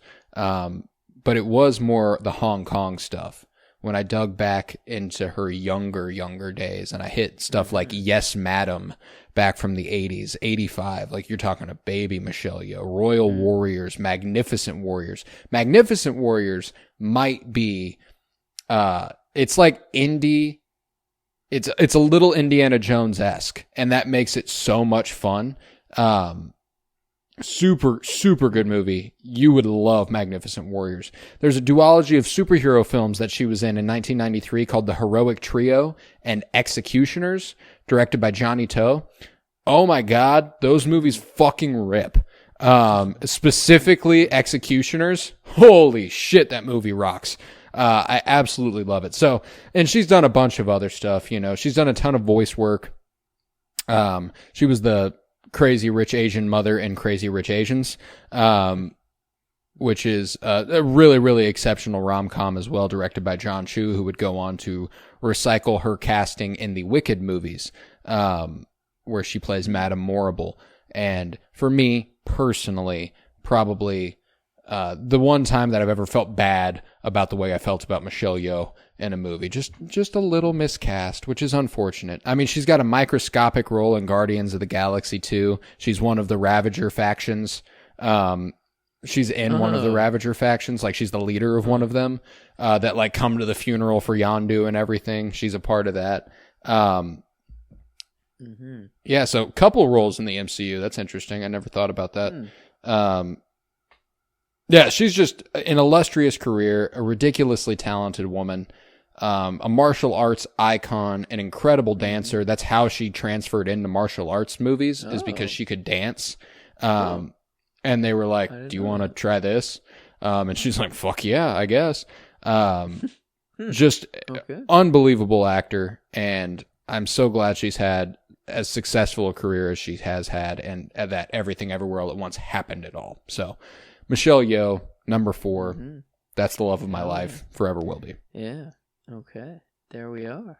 Okay. Now a kind of another threshold. There's many thresholds this episode, I feel like, to cross. Of course. And yeah, this one is a big one. These 3 are the last 2 I really struggled with the order. 3, I kind of knew he was 3. No offense to him. You know, he is still 3. That's still, you know, you can't get much better. But it really was a struggle between the top 2. But 3 was kind of solidified pretty early on. You've already mentioned them. I guess you've mentioned all of my people already for the rest. But this is Ewan McGregor. Ooh, top Kenobi. 3. Okay. Yes. So that's Obi-Wan fucking Kenobi. The Star Wars, people that I started to list. I did list Harrison Ford first. He was the one that jumped in my mind first. And then I was like, oh, wait a minute. I was like, oh, come on. Or I'm like, my boy, That's fucking I do, Obi-Wan Kenobi. Harrison Ford, the actor, he, this was the actor list, so he popped in my mind first. But then I'm like, okay, who are my favorite characters? Who am I missing? And I'm like, oh my God, Obi-Wan Kenobi, Ewan McGregor. And then I'm like, oh my God, okay, wait a minute, it's Obi-Wan Kenobi. Hold up, wait a minute. He's the guy. He's the favorite. R2 might be my favorite character, maybe I say sometimes, but like on the real, you still got room Obi-Wan for Kenny Kenobi. Baker in these top 2 spots. Yeah, that's true. And spoiler you alert, could be here. it is R2 and C-3PO. As my Anthony one, two, Daniels, Kenny Baker. There we go. But no, Ewan McGregor was like Obi-Wan was foundational in the childhood. I was always Obi-Wan. My brother was always Anakin. I was Obi-Wan to the point where I jumped off the couch, recreating the floor is lava fight to jump onto my little whatever Obi-Wan floated on, the droid or little floating scrapnel, and broke my leg in half doing so. Nice. But the show Sick. had to go on. I became Anakin a little bit in that. I hate you. In that, but yeah, and yes. So I did blame it on my brother, which is crazy. I simply jumped off the couch, nothing more. I landed wrong, broke my leg. I immediately said he jumped onto me and did this. What you made me. So yeah, I did become Anakin in that short little period, but no, like beyond Obi-Wan Kenobi though, Rodney Copperbottom also huge in the childhood just a game in robots. 2005, oh my God, one of my favorite movies of all time. We have covered it on one of my my days. It took and it was for some reason got like a random forgot that he's Rodney Copperbottom, and him being this high makes Ewan all McGregor. the more sense because of it. Yeah, that tracks. Copperbottom. Yeah, Rodney Cop. I mean, come on, Rodney Copper. This movie. I mean, I swear to God, like I'm like, oh my God, inventor, or like this got something to switch in my brain, legitimately. I'm very. It's a blessing and a curse. I feel like at some points it does feel kind of overwhelming. A little bit. It doomed you to the life you've chosen. Yeah. Yes, a little bit, but no, I would do it over again in a heartbeat. This movie. And the life that I have, I get to play around with orbits and planets and spacecrafts and satellites and stuff all day, and so like I'm happy. Joe's coming to you live from space, by the way. Yes, I'm currently orbiting Earth on the ISS. No, I will very gladly get people up to space, but I will very, very happily stay planted. Yeah. Yes, I will stay planted on this planet. But yeah, no, Obi-Wan Kenobi. I mean, yeah, he had to be up here, and that's Train Spotting, as well. There's outside of Rodney Copperbottom and Obi-Wan. I'm trying to think of if I've seen him in anything else other than that. I don't really think so. So kind of really 2 major roles. Yeah, I mean, the sequel of The Shining, which I need to. Oh, you'll like that. It's also got Rebecca Ferguson as like the main antagonist, which is a huge dub. Yeah. I mentioned Rebecca Ferguson and The Dog Barked, by the way. I got to imagine that coincides. But crazy. The most recent movie I've watched, I think maybe the only movie I've watched post making this list was Mercy, because my father put it on, and it was just that's right, the Chris Pratt, Rebecca Ferguson one. Yes, yeah, and like I had to finish quintessential airplane movie, man. That is going to be watched on so many airplanes. Yeah, like that's how it should be watched. I feel like actually that's kind of the exact. And not to Rebecca Ferguson or like any of the it was a cool idea. Actors, yeah. Cool idea, could have been executed so much better.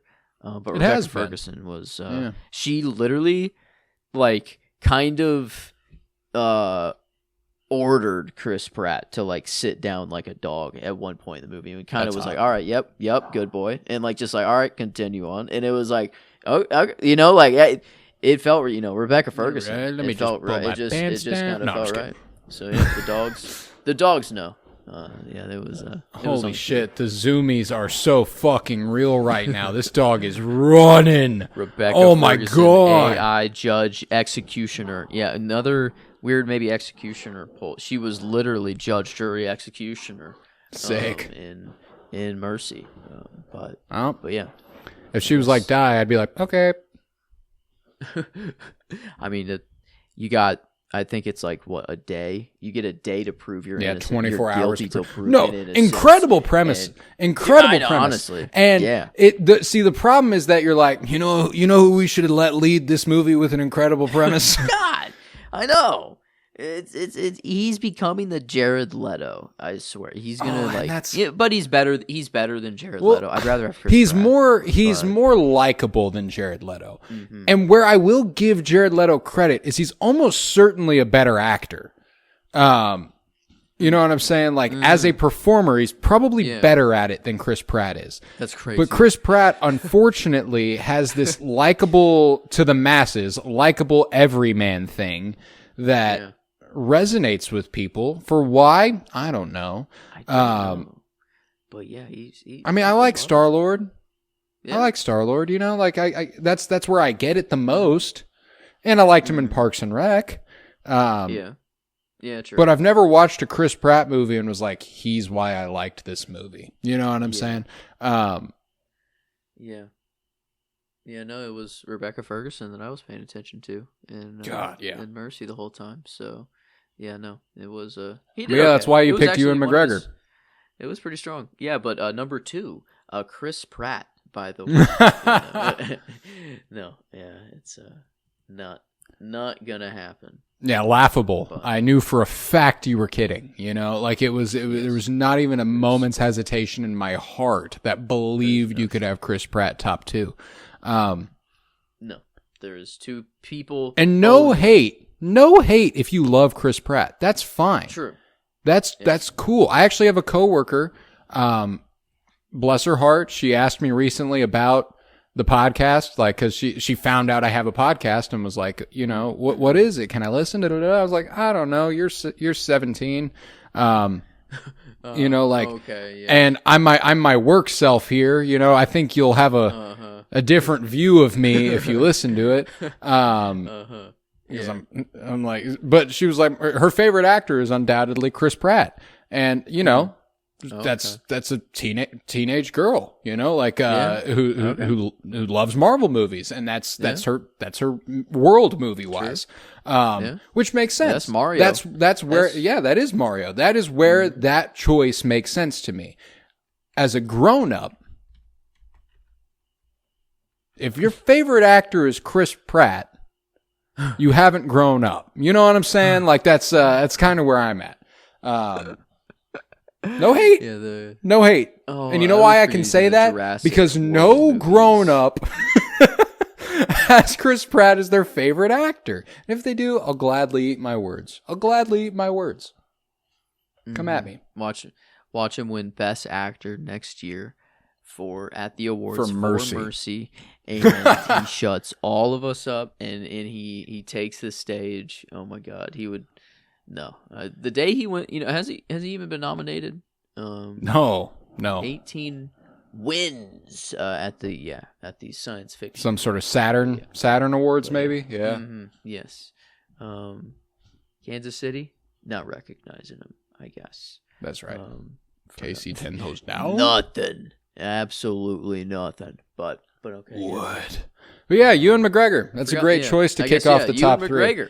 I guess Chris Pratt, a random Mercy tangent there. I guess sorry for the insert. I am receiving a call from Emily. I'm going to put you on hold and I'm going to accept it on the air. So I'm going to keep recording. Yes. Okay. Hello, love.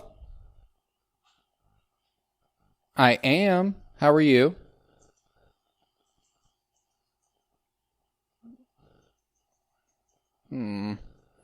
Okay. You get what you need to, and I'll be here when you get back. We're almost done, so shouldn't be recording much longer, and so I'll be around whenever you're ready to hang out. All right, I love you. I'm sorry that your tits hurt. Bye.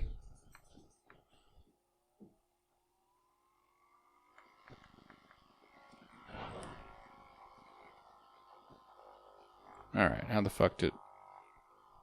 We're back? We back. All right, cool.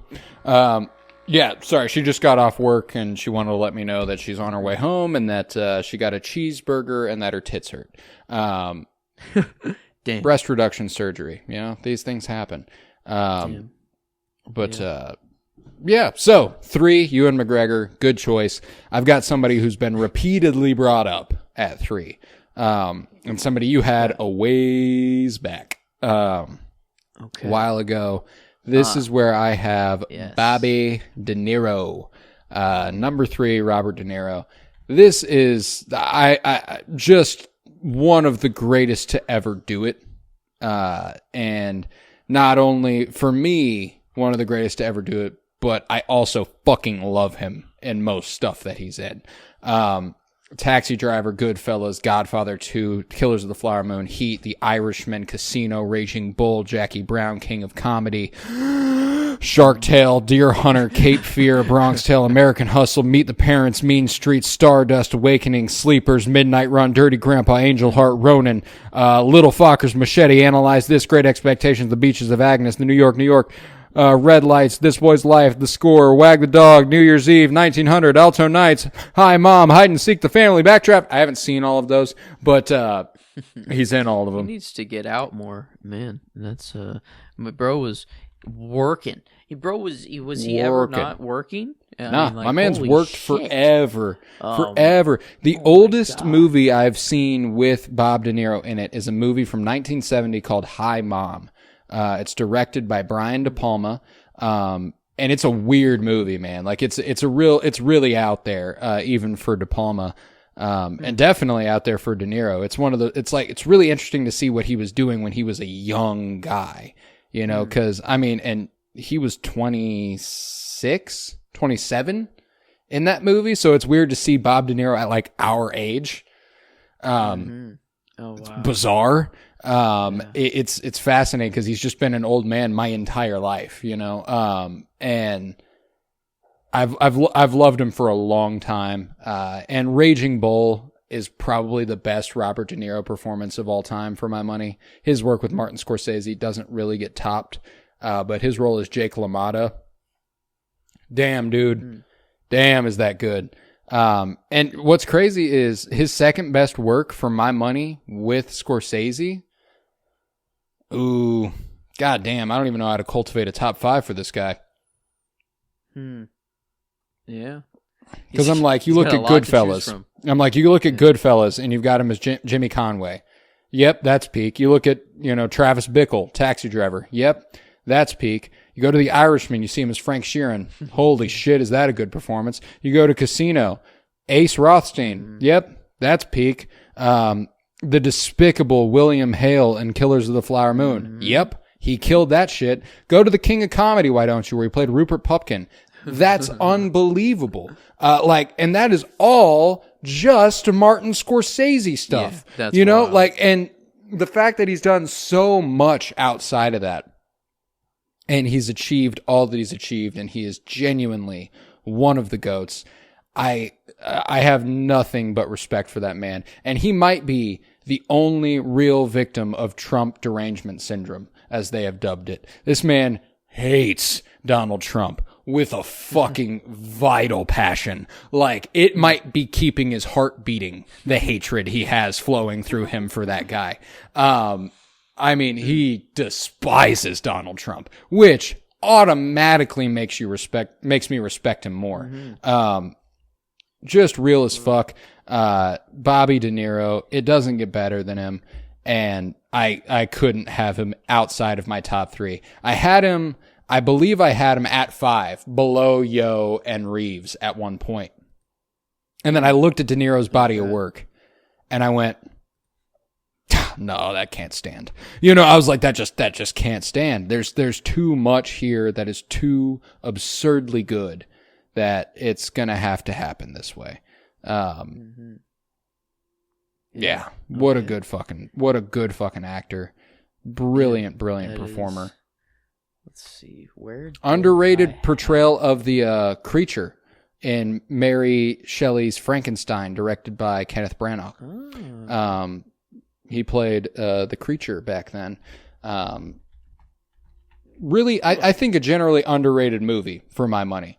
I think that it's actually a pretty great adaptation of Mary Shelley's work, and kind of goes overhated in my opinion. But to each their own. Dang. But yes, the new second place of the the difference between Jim Carrey is still first, I guess, as of right now. He is still, but at 77. But okay, so you didn't have him 80s. I thought he was 80s. Okay. Yeah, De Niro is 68. Difference. But Natalie Where Portman did you have at Carey? 66. At 17. Okay. Myself. So. So yeah, man, I don't know, pretty big dang gaps. And yeah, it is just a weird. I don't know what it is with him. I fully recognize who he is. I don't know. Fully recognize, but yeah, it's like it is just weird. Just a personal thing. Nothing about. Well, all of it's personal. Yeah, all of it is subjective. Sure. Yeah. All of it is random. Yeah, that's just how it goes. So I love me some Bobby. I had to have him top 3, and that do. So there you go. Okay. Fuck.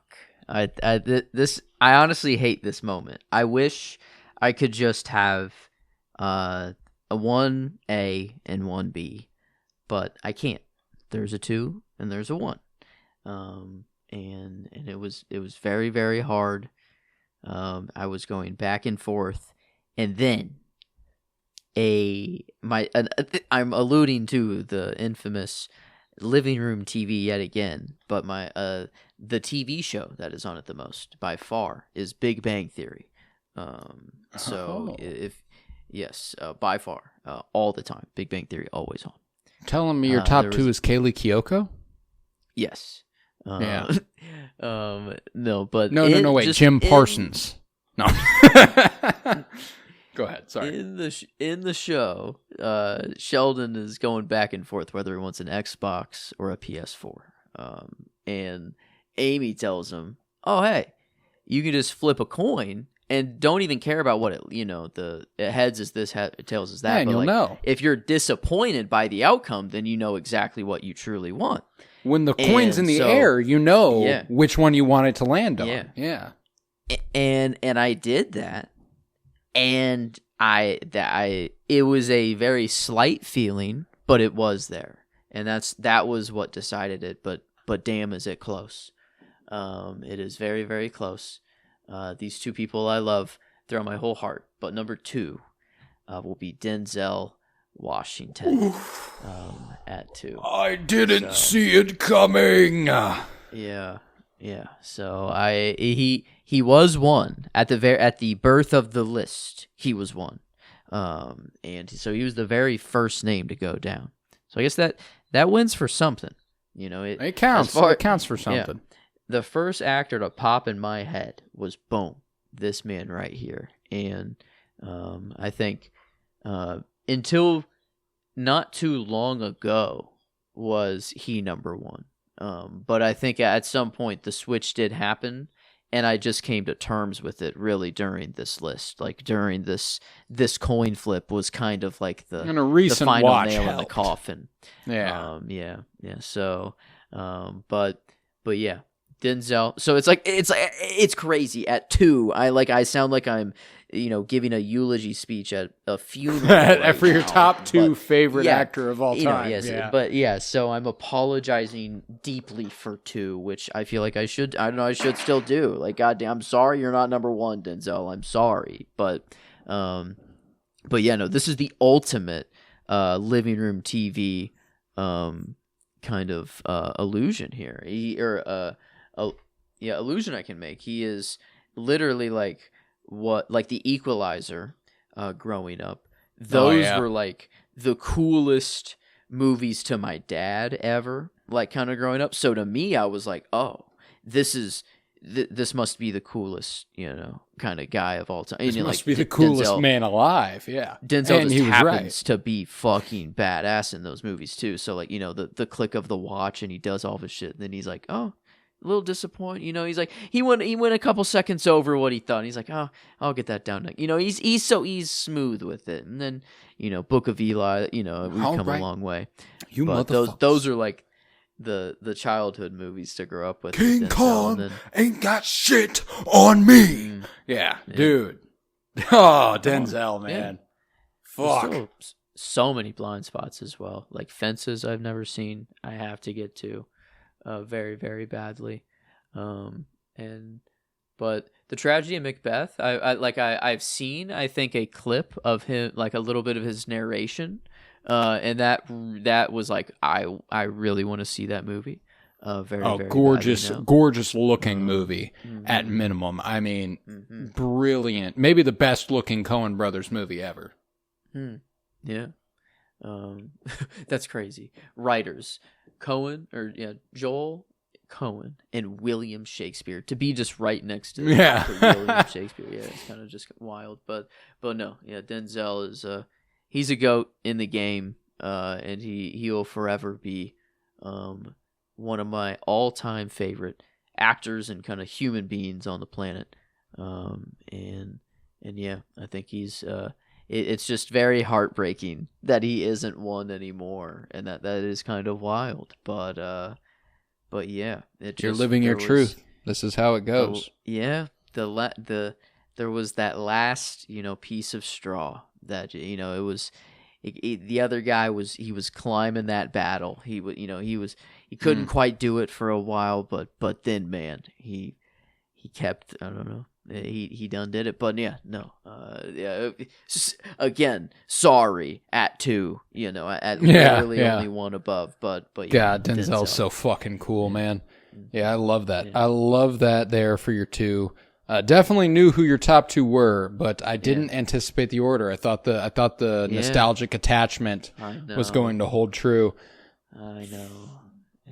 Man. And we fall into similar paths here where the nostalgic attachment does not hold true for who your 1 and 2 are, because my 2 is definitely who I have a greater nostalgic attachment to, and that was your 5, Harrison Ford. Now, you mentioned a little bit ago when you talked about Ewan McGregor and how your love for him is really born of 2 characters. And that's my entire life with Harrison Ford was Han Solo and Indiana Jones. And that's really all you would need for me to have you top 2 as one of my favorite actors of all time. Those are 2 of the coolest characters that have ever graced the screen, and he plays them so fucking awesome. He's so good in both of them. And Indiana Jones will just forever hold a particularly special spot in my heart. And him as Indy's just untouchable, Solo, A Star Wars Story showed me that Han Solo was recastable. And therefore, I don't think any of those roles are unrecastable. I think you could do Mark Hamill, you could recast Luke Skywalker, you could recast Leia, you could do those things. Indy, no fucking shot. I know that they have, and I've watched them. Huh? Yeah. Was it Aaron Aldenreich as well? Is that who did like a young Indy or a different version? No, young Indy was far before Alden Ehrenreich was old enough to be in stuff. Okay.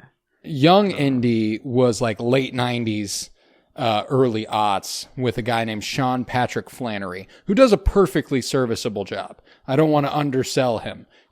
Good actor, solid, like him a lot. But it's not even fucking close, dude. Like, it's like, nobody will ever be Harrison Ford as Indiana Jones. And certainly not in a feature film. It's just not going to happen.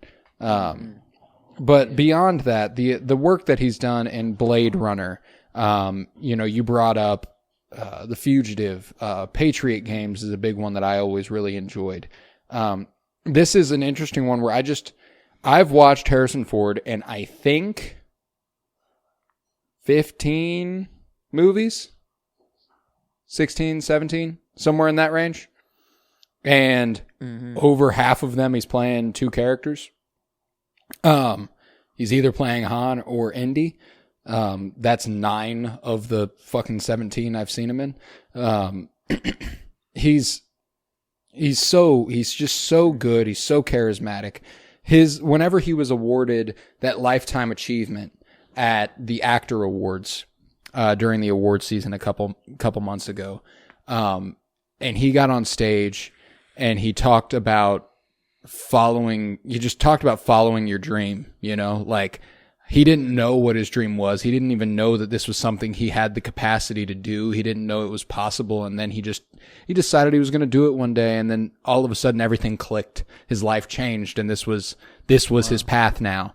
And it's so interesting to hear about Harrison Ford speak about acting with such passion, because he's always been standoffish and kind of like, yeah, I do this to pay checks, that's what I'm here for. But again, as he ages, him getting more and more vulnerable about what the art form means to him and what movies mean to him and acting in them, it's really fulfilling as a lifelong fan to see he cares as much as I do about the stuff he does. Because not that I was ever going to be like disappointed he didn't. You have every right to be like, yep, I play Han Solo to cash a check. Yep, that's whatever, But to hear him actually talk about stuff that I love, that I've seen him do, and go, you know what, if I'm honest with myself, I love doing it. That's nice. And he is just a ridiculously talented actor, and will forever be an icon. There is a theme song that will follow him wherever he goes for the rest of his life. Mm-hmm. Everywhere he goes, da da da da da da da. He was in that show Shrinking with Jason Segel on Apple TV Plus, and his character reintroduces himself in a scene, and he goes da da da da, and he goes, "The goat is back," which is just so spot on. And there's an interview where he goes, "I actually didn't even realize I was doing the indie music. That music is just always in my head." And he just riffed da da da da, and it was the indie riff, which is so fucking funny, man. Like what a legend. I love him. I love Harrison Ford. Yeah, like we kind of mentioned, like a Christopher Lee was like a Keanu or a Chuck Norris, but in real life, Keanu Reeves is like the next example. I think like Harrison Ford, he's either tied with Keanu or right there with him.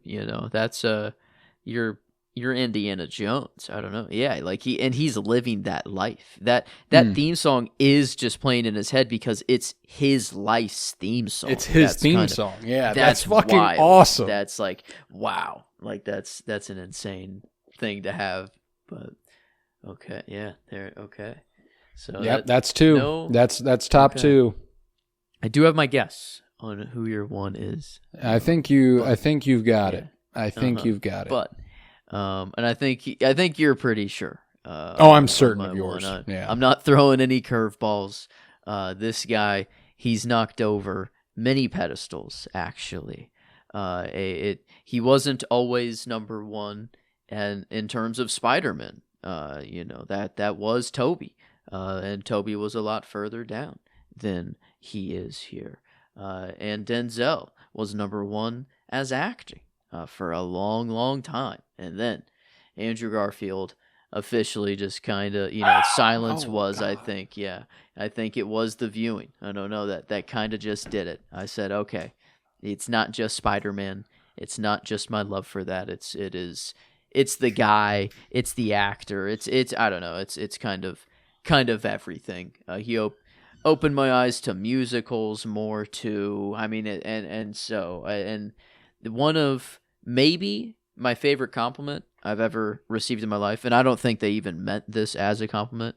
It was more of just a statement they were making.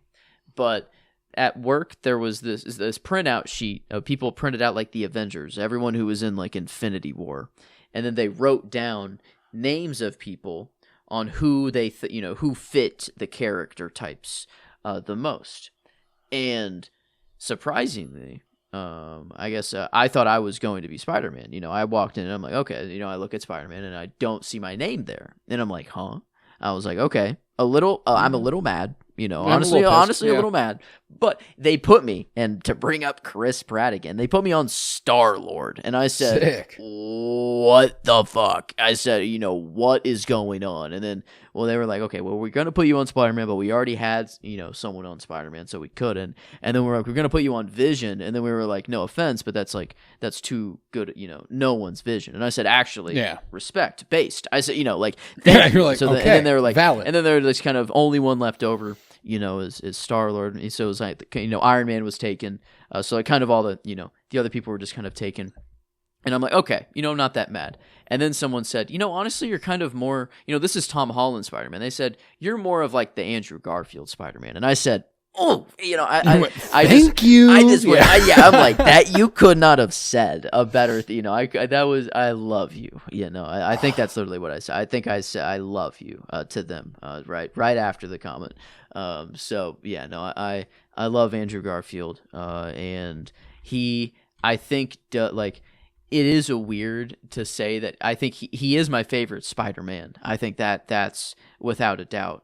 But the movies, I do still think I go Tobey, which is kind of weird. Like it is so weird, my love for Spider-Man and where it lies. But he is kind of, I think, the encapsulation of the character. I think he does it so damn well, and kind of I love his little tweaks, his little like in suit. I think he does the little actual spider movements. And I think he's just beautiful as well. Just beautiful as in general. But gorgeous but man. No, but like a I feel a very genuine I would love to hang out with this guy. I feel like I really don't think he's putting up any smokes and screens and a big facade. It feels like he's a pretty nice guy. But I don't know. As far as the acting in the movies, I've seen him in and Spidey, and I can never get enough of Andrew Garfield. I've only loved him more and more and more, and so he's only climbed. And now he's above Denzel. I mean, he's at the tippy top of the mountain. He can't really climb much higher. I don't know what he has to do. I think favorite human, I guess, is all. Maybe that's left. I don't know. It's the only threshold. Yeah. So that's a pretty dang high bar. There's a act. No offense against all of these other people, but there's a lot of humans in front of these people. That's a much more difficult list to make there, I feel like, and probably, I don't know, a weird on principle to just do a favorite humans list. No. But no. It's like my mom, like kind of hard to rationalize. Yes. It's hard to not be the most subjective thing ever when it comes to that. It's like, my brother, shit like that. But yeah, Andrew Garfield, I mean, he would probably be 5 outside of my, 4 immediate family members. Yeah, I want right him there to be my family member. I want him. Yes, you can just leave Will it there. Will you marry me? Actually, that's this is an official proposal. Andrew, if you're listening, Mr. Garfield, I will be good to you. I promise. I love it. I love it. Yeah, but yeah, I had to. God, I love that for your one. I was confident Denzel and Andrew Garfield would be your top 2. I did not know the order. I expected it would be the other way around. And I thought there was a genuine chance Harrison Ford might even creep into the top 3. And I thought that me having him at 2 would be kind of close to like a very, very reasonable possibility, but I love it. I love it for your list here. Yeah. There it is. Okay. Well then, to cap it all off, I'm going to go ahead and conclude things with what will be our largest delta yet. Okay. Yes. Number 1, my favorite actress to ever do it, is Laura Dern. Yes. I love Laura Dern. Yeah. Yeah. 89, right? Let's see. Yes, or that's Anya. Let's see, where is she? She's 90 actually. So, okay. Yeah. Wow. Even more. I think so. Yeah. At least in the Excel sheet, I'll confirm in the. Oh, I mean, she was listed at 90. I meant the yeah. Delta is 89, right? Oh, okay. Yes. Oh, okay. Yeah. Sorry. Yeah. No, you're all good. I just wanted to make sure that we were on the same page. I was like, yeah, I remember when you because you listed Laura Dern as the final person in the first episode. And I went, oh, that's too good. That's too good. The last person of the first episode and the last person of the last episode was Laura Dern. Dang. Wow. Yeah. I got very excited when I heard it because I was like, that's too good. And it encouraged me immediately that we wouldn't have identical lists. Not that I expected we would, but I was all the more reassured we definitely wouldn't, whenever that came about. Similar reasonings as Kyle MacLachlan, where Kyle MacLachlan was a self-insert of sorts for David Lynch. Laura Dern was like a muse. You know, it was like she inspired him, and she was so quintessentially perfect and giving as an actor and as a performer, and so willing to do whatever it took to make his vision come to life, that ultimately she might be here because I'm not even going to say might. She is here because my favorite director of all time is David Lynch. You know what I'm saying? Like, that is why Laura Dern is my number one favorite actress, because I look at Blue Velvet, I look at Wild at Heart, I look at Inland Empire, and I look at Twin Peaks: The Return. Damn. Yeah. That's four of my favorite things that have ever been made for film, and she is at the center of all of them. She's too good, man. And then you expand your scope and you go, okay, how about blockbusters? Try Jurassic Park and my second favorite Star Wars movie. Yeah, she has a maneuver named after her. Dude, she's a fucking legend. Let's expand our scope a little bit more and go with one of my favorite literary adaptations of all time, Little Women, where she plays Marmee. Dude, fuck off. That's insane. Let's go to her Oscar-winning role in Marriage Story. Let's go. I'm in. Let's move to some of the work she's done just last year. Her starring opposite Will Arnett and Is This Thing On, and being an agent in the film Jay Kelly with George Clooney and directed by Noah Baumbach. Like, that's just stuff she did last year, and those are both exceptional performances. One of my favorite Laura Dern performances of all time comes in one of my favorite movies ever made, Kelly Reichardt's Certain Women. I've brought this up a few times because I have 3 of the 4 Certain Women on this list, and one of them was a major oversight. If I had another crack at this, I probably would include Michelle Williams. But Laura Dern, Kristen Stewart, and Lily Gladstone are all in that movie. And I have all 3 of those ladies, or all 3 of those people, I should say. I've loved Laura Dern for probably, compared to some of the other names that I have towards the top of the list, Harrison Ford, Robert De Niro, Keanu Reeves, relatively short. I'm noticing that my actresses are relatively recent loves compared to the actors, like Laura Dern, Michelle Yeoh, Cate Blanchett. It's kind of stuff that I fell into the last 3 or 4 years, whereas I grew up on Harrison Ford. I kind of grew up on Bob De Niro. I kind of grew up on Keanu Reeves. So it's interesting. I hadn't really tracked that, but Laura Dern, she's just the fucking goat, man. She was in Blue Velvet at 17. Damn. She was 17 during the production of that film. 1-7. That's fucking crazy. Just a brilliant performance from a brilliant actress, and it only ever got better from there. Jurassic Park, she's so good as Ellie. She's perfect. My favorite Lynch performance of hers, I mean, that's what's crazy, is Blue Velvet's probably my least favorite Lynch performance of hers.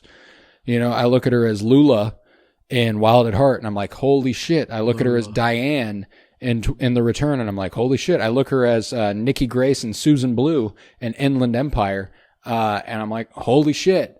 you should have won awards for that, but the Academy is nowhere near ready to accept Inland Empire as a actual possibility for awards. She's one of the greats, and I as I was making this list, it just became harder and harder for me to go, yeah, I like them more than Laura Dern. And it ultimately ended up being the case that I don't think I like anybody more than I like Laura Dern.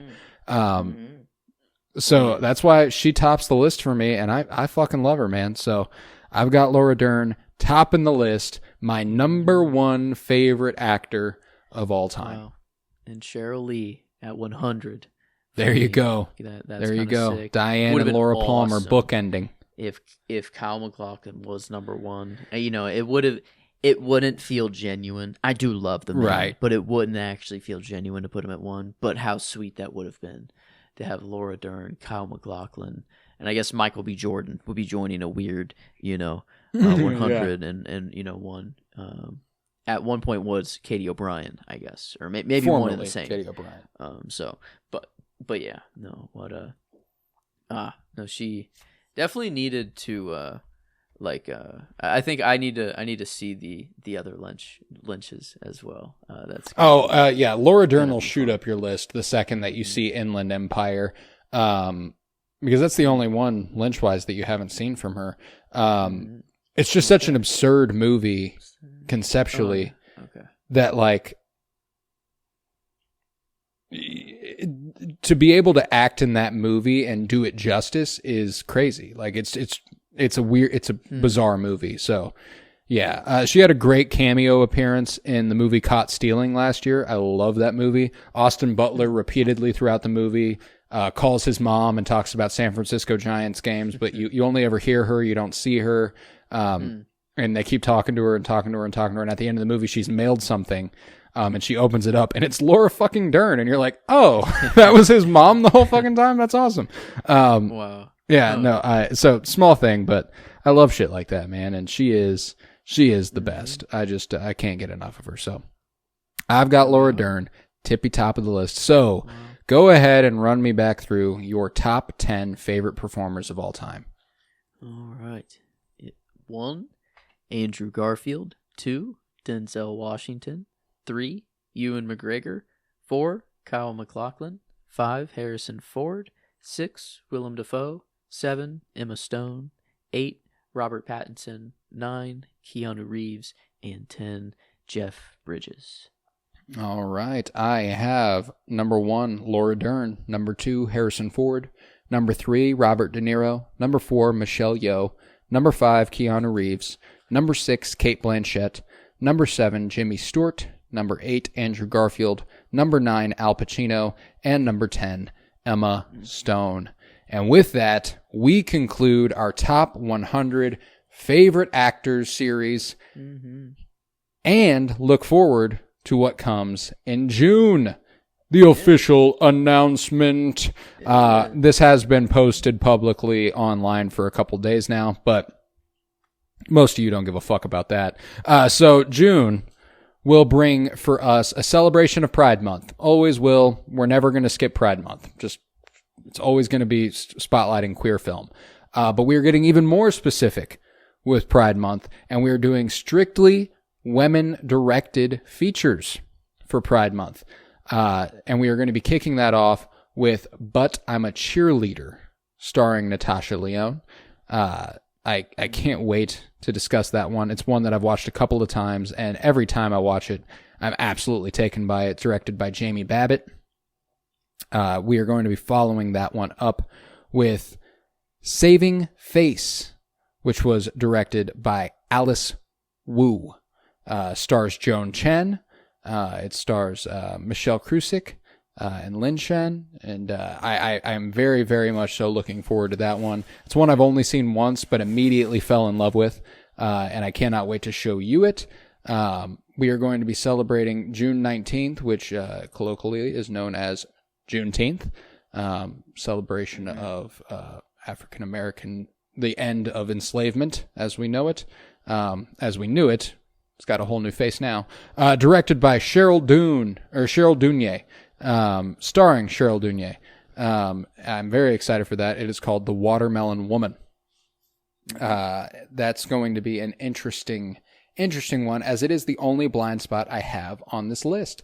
It's been one that's been high up on my watch list for a long time, and I can't wait to cross it off. No better time than the present. So we got that on June 19th. And then to wrap the month up, on June 26th, we will be discussing To Wong Fu, Thanks for Everything, Julie Newmar, directed by Beeban Kidron, released in 1995, starring Patrick Swayze, Wesley Snipes, and John Leguizamo as drag queens. And it doesn't get better than that. It's genuinely one of the biggest comfort movies I have ever watched. I love it. I love it dearly. So that is the slate in June. But I'm a Cheerleader, Saving Face, The Watermelon Woman, and To Wong Fu, Thanks for Everything, Julie Newmar. And with that, we can conclude this episode of the Cinementalists. I was Colton Robertson. I was joined by Joseph George. Thank you for naming dudes with me. Oh, it's always a pleasure to name dudes. I'll name dudes with you anytime. I'd name dudes with you in any universe. Mm-hmm. Oh, there it is. Everything Everywhere All at Once is getting watched. It's getting watched. I think it is that time. Year and a half. It is. It's about that cyclical nature of things. Yeah. I can't wait. But yeah, so got that to look forward to. But in the meantime, remember, go ahead, watch a Laura Dern movie. Go ahead, watch an Andrew Garfield movie. But above all else, remember, in your heart of hearts, fuck ICE.